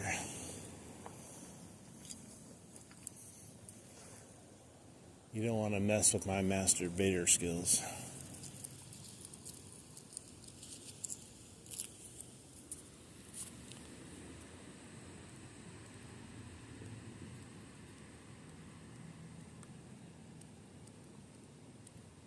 What's wrong with the women guys be choosing for wives, man? I don't know, man. Like if you find a woman that's at least supports what you do, instead of gets mad at what you do or upset that you're going out fishing or anything, like you got to keep that one. But I don't know. It's always weird. Like I always felt like everything. I got a bunch of leaves. I thought everything was good until marriage. Once the marriage happened, I felt like I became someone's property, and I wasn't allowed to do anything anymore. It's a very controlling type of thing. It's annoying. Being mad every time you're having fun, it seemed like. It's like kind of like a Karen, like you're having fun, I'm not, so I have to stop you somehow. And instead of just having fun along together,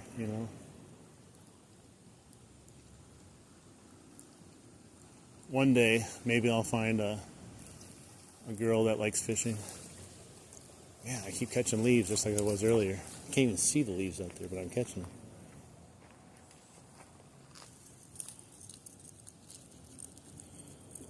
You're a lady? Well, nice to meet you. There's not many good ones that seem to like fishing, though, or at least around here. Few and far between. It's not a very popular thing with a lot of ladies.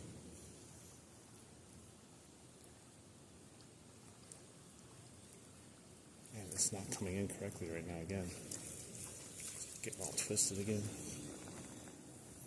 Treble hooks.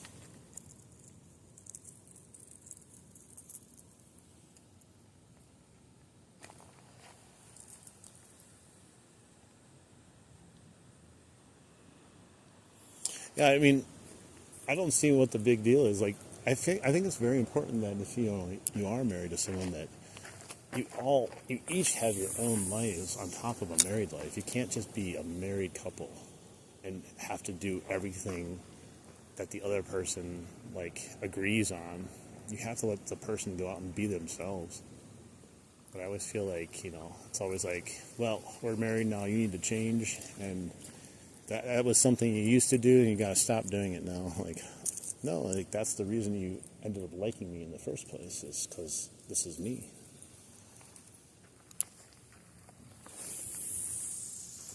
I don't know. I think people just need to chill out. Like, if you're with someone, just be happy. You should be happy for that person, no matter what it is, as long as they're happy. God, I gotta move down. I catch a leaf after leaf every cast. I don't know what it is. That's exactly what I ran into earlier when I was using that Spook Junior. It was just driving me mad.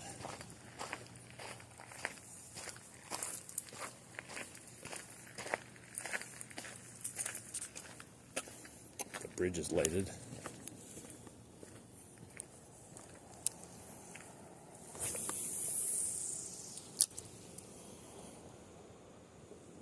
Change your lure, pro.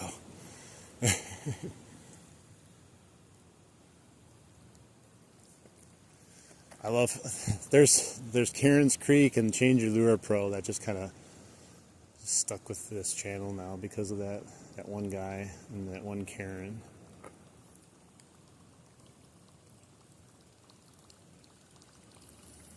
I tell you, it's weird. Things that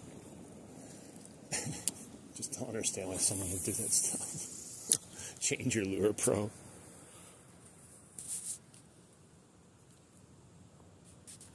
Yeah.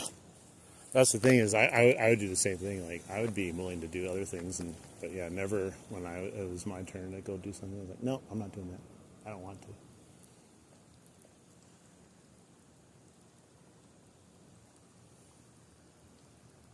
I had that one get spooked over here when I first got here in the beginning of the day.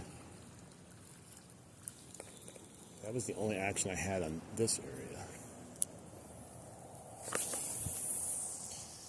It's darker than it looks on the screen, too. It's not like crazy dark, but it's definitely darker than the screen makes it look.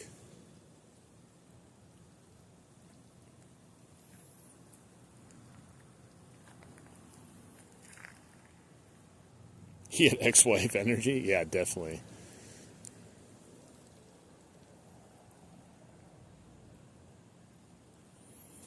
What do you call a man with a rubber toe? What? Wish I can go fishing right now, but I'm procrastinating.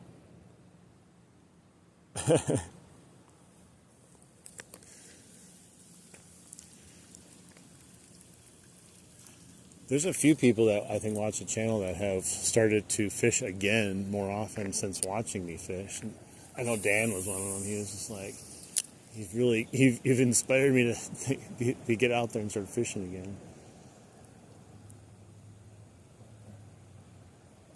I've never fished this much in my lifetime, and I love it. I don't have anything else in my time to fill up at the moment, so it fills up a void. Otherwise, I'd just be sitting at home, like, probably doing nothing, playing some video games, watching some TV. I'm kind of fishing this summer and this fall now, like, as if it's the last chance I have to fish. I guess you never know, Who knows what happens? Maybe it is the last chance I have to fish ever. You never know.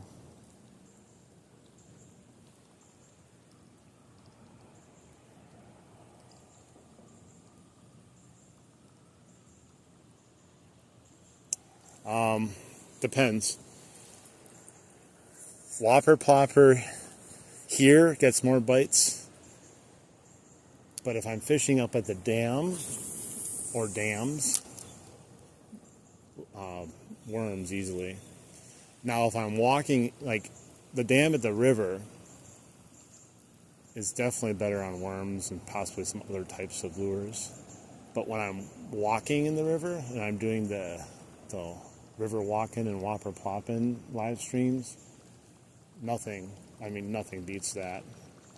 I mean, those few times I've done it, I've had like 20 plus fish, I think, at least attempt to attack the whopper plopper. I didn't catch them all, but it's a lot of bites to have in, just a walking area, not even that big.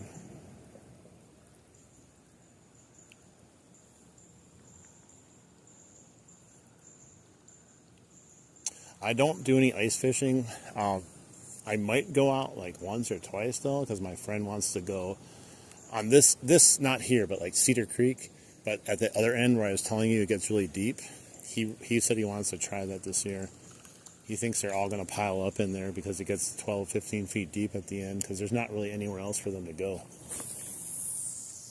So I may go out with him or something, but I don't have any ice fishing gear, and I usually never have the urge to go ice fishing.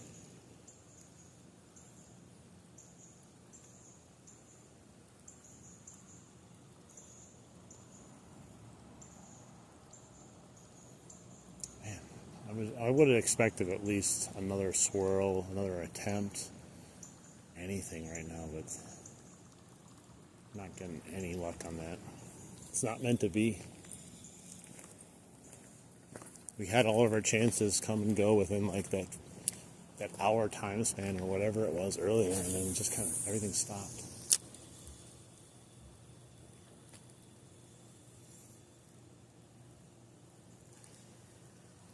I bet you if I stayed laden, I just kept casting over and over again. Eventually I'd catch something, but I can't do that.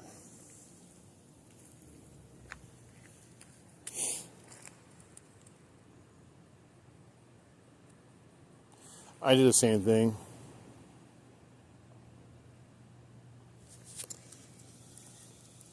I feel like always bringing some worms along just in case it sucks, because I love certain lures like the plopper. I'll try other lures, but if they're not biting, I get, like I've said plenty of times, I'm an impatient fisherman. I start like getting like the itch, I'm like, dude, I just want to switch it to something that I know I'm probably going to catch a fish on or have caught a fish on.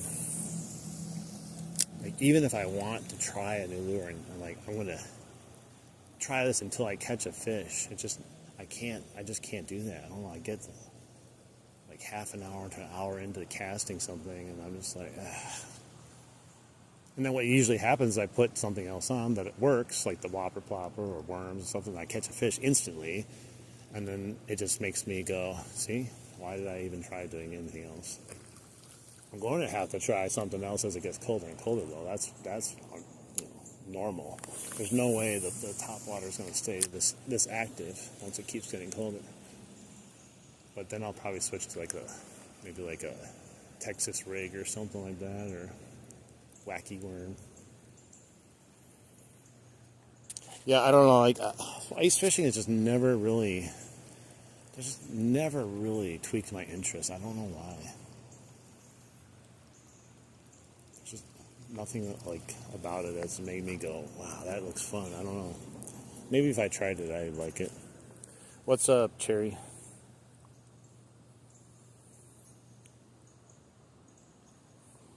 That's my thing with ice fishing. I like to keep moving and casting. Yeah, I don't know. Maybe, if you make a kind of a little fun thing out of it, have a few drinks or something, and it's more just about hanging out. Maybe that would be fun. You have a nice little, shanty or something to sit in. That's, the fish is just an extra thing in case you get one, but I gotta keep moving. It's what if I came here and I was just I can only stand in this one area and I can only cast straight ahead of me over and over again. Eventually I would just get bored. And that's probably what I feel like would happen with ice fishing, where I get impatient if we're not catching anything. I'd be like, dude, we can't even move. We gotta go drill another hole somewhere and see if that works. I don't know, it's not for everyone. Just like hunting, I don't really like hunting or really care. Never really cared about hunting, but there's people that just live and die for it. Like my friend is all about hunting, but he doesn't he goes out fishing too. But he I don't know if he prefers hunting or fishing, to be honest. Never really cared for hunting, though. I have nothing against hunting, but never liked it myself. Yeah, pretty much. Drink some beer. Just hang out.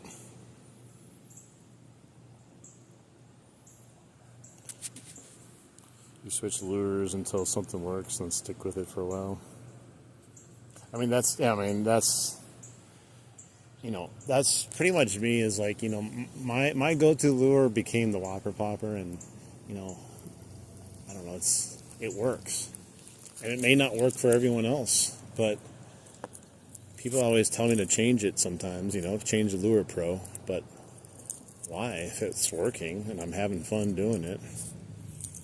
I'm not trying to have a clinic here, and I'm not trying to teach people how to fish potentially, because I don't even know how to fish some of these lures either. So me changing it to something else would just be an experiment.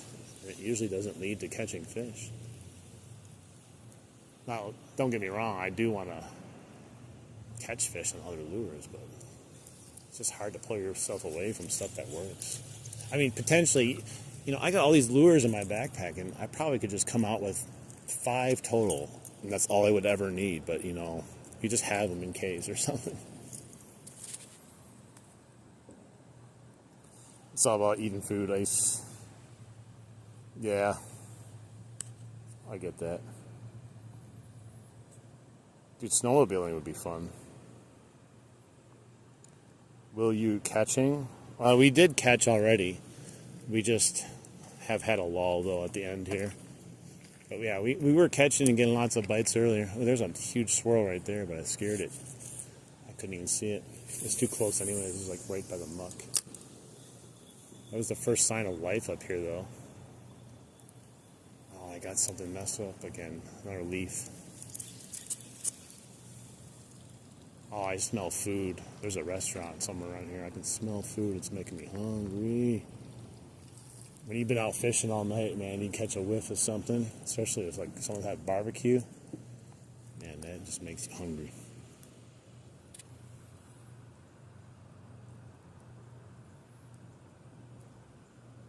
Yeah, that's true. It's and the worst part about switching lures too, especially, if you're not used to it, you're going to not give it the proper technique and the proper time to get used to it, because you're going to be like, man, it doesn't work, I'm not catching fish. And when you're impatient, or you're just kind of questioning it, you're not actually working the bait or lure the way it should be. Part of the allure too, as far as using the Whopper Plopper, it just works better for a live stream. And there's other ones that work better for live stream, because the less twitching and weird finesse things I have to do, it's hard to read chat and twitch away at the rod and do all that stuff too. And it's like walking and chewing bubble gum, man. It takes skill. Something's up with my plopper.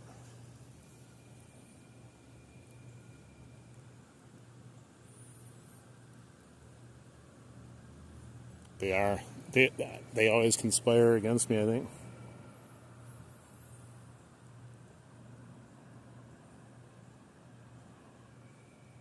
Arlie said hi.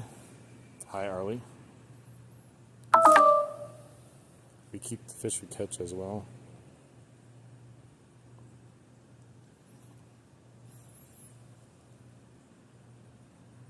Yeah, I'm gonna probably do more spinners, just because they're easy to use while you're fishing on the live stream. But yeah, there's some baits that are really annoying. It's hard. You don't understand unless you try to do a live stream.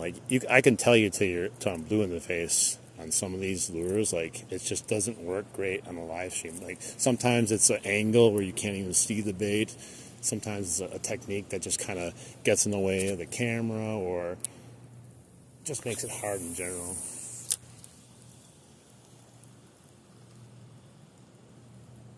Now, maybe if I had a GoPro or something on my my head, but then I couldn't read the chat then, and then it's just you watching me fish, and there's no interaction at all. Which would be lame for both of us, all of us. It'd just be like, it'd be like the channel I saw, which wasn't bad, but it was called like silent fishing or something like that. It was just basically him going out and fishing and not making a single sound or word. Like he'd catch a fish, there would be nothing said, no excitement, nothing. It was just kind of you out there just with sounds. Yeah, frogs, they're not horrible to use on a live stream.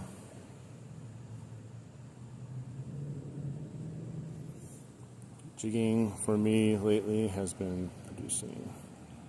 Yeah, I gotta get better at jigging. I don't mind jigging. Frogs, I don't mind, but I that's gonna be more of a summertime bait for me. I'm gonna use it next year more often. Booyah double-bladed spinners with a trailer. If I could only take one lure and it was the summertime, I'm going with either the Whopper Plopper 75 or the Chapo 75. There's no way you're pulling me off of that. And if I can't take a lure, I'm taking worms all day long.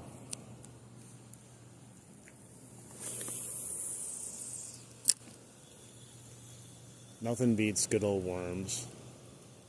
People find them boring sometimes because, like, I don't know, like, they're worms, you know? There's like a weird culture sometimes on YouTube where, like, people look down on people that use worms for fishing, even though that's what most people use to fish. I don't have any problem with worms. If it catches fish, and it catches every kind of fish too, which is great. So I don't know what the issue is with worms.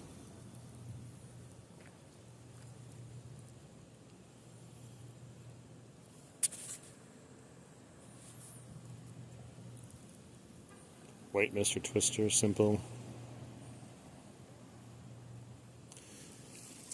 Oh, I do have the glow-in-the-dark one on me right now. I could throw it on there, but I don't know right now. I'm going to probably be ending. I don't even know if I have enough battery life. I do got to use it one of these times. I got the glow-in-the-dark Whopper Ploppers. Maybe next year I can use it. Right now would be a perfect time, though, but I just don't have enough battery life. I'm going to probably run out of battery here in a second. Let me take a look. 9%. Yeah, I wouldn't have enough to even bother with it. They work good. You just got to have a light source, you know, to charge them up, though. So I'd have to, like, turn my camera light on my phone probably, or bring a flashlight with me to get them charged up.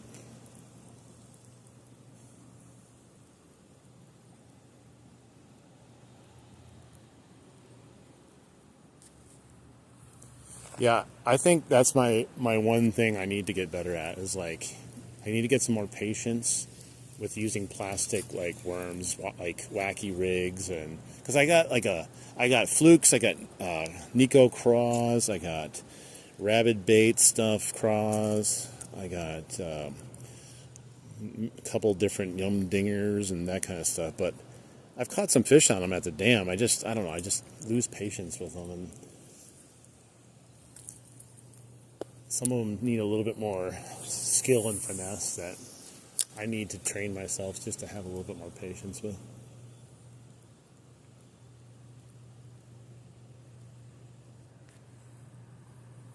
It's nice to not have to use worms when you have stuff to do after. And yeah, definitely, dude. My hands and my fingernails, it was beastly bad. Like sometimes, like I'll see my fingers and fingernails on like a live stream. Like I'll look back at them, like, God, look at them. It's disgusting. You have to have like a brush at home and get it all out of there. And then if you use like the garlic worms too, then you gotta wash that stink off of you. It's not just about the dirt anymore. The one thing I will say about worms that does suck is when you forget them in your car or your backpack and it gets to like 80 or 90, and then yeah, it's a nice surprise when you open up your car door.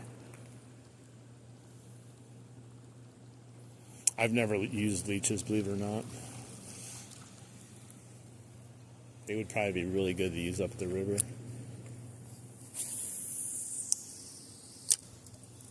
I wish they had more bait shops around that sold different things. The one in town here used to sell them, but they got rid of their whole like live bait section for some reason. I don't know if they're losing money on it or what. That's why we usually have to like catch our bait in the river, because there's just no good spots to go buy it.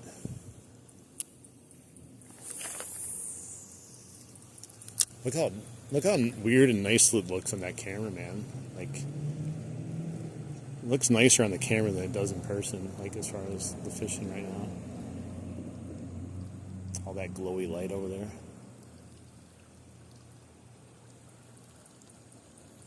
You can still see the reflection coming off, which is pretty cool.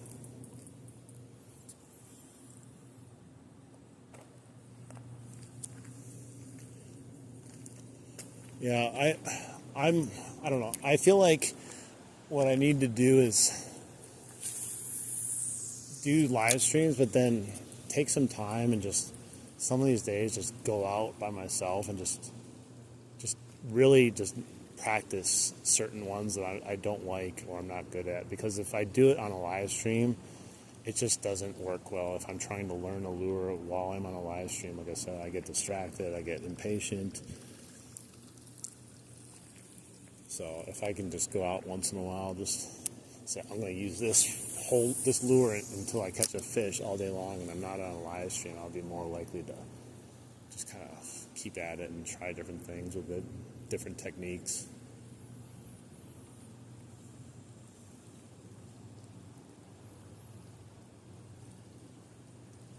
At least for the most part, like when I first started doing live streams, it was kind of annoying. Like, you still get it once in a while, you know, kind of like the Change the Lure Pro guy. Like, I get people that comment all the time just screaming out advice, like not nicely either. A lot of times, you know, like, you're doing this wrong and do that and change that. And like, dude, bro, like, I'm just out here fishing. That's what I like, fishing. Like, I feel like they want to take over. Like, well, I'm going to show you how it's done. Like, okay, well, go start a live stream then. Change your lure, pro.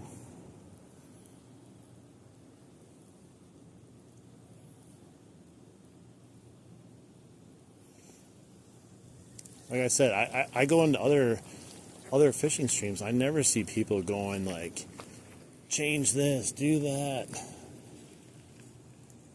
Everyone has an opinion, I get it, but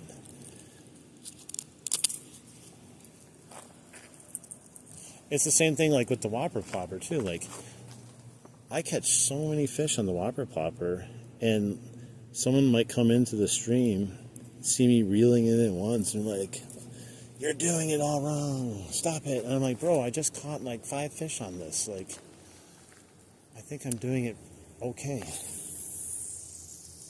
Like, sometimes it helps, like earlier today when someone's like, hey, just reel it in slower. Like, that's fine. Like, it reminds me, like, hey, yeah, I'm probably going a little bit too fast sometimes. But yeah, it's just like, chill out, man. I feel like this Whopper Plopper is not giving me a lot of fun right now. I keep catching leaves over and over again. I can't even see what I'm casting to. Gosh. Probably should end it, though, before I die.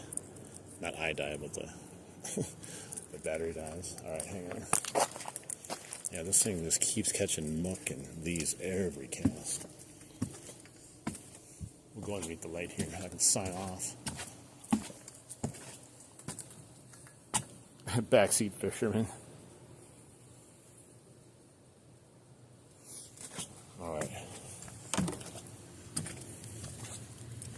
Oh my god. I gotta get home and get something to eat. Stop at the store. I should put my sunglasses on. It's too bright. There we go. All right, guys. Had a great time, and a lot of you stayed with me for like the whole time, which is awesome. We had some great fishing for a little bit there, and then it just turned into a lot of talking, which is also why we do it too. So I appreciate everyone. Make sure everyone double tap the screen before you leave. And if you are new to the channel and you want to come out again, just make sure you subscribe, hit the bell notification so you know next time we go out, which could be any day, could be no day sometimes, but we try to go all the time when we can.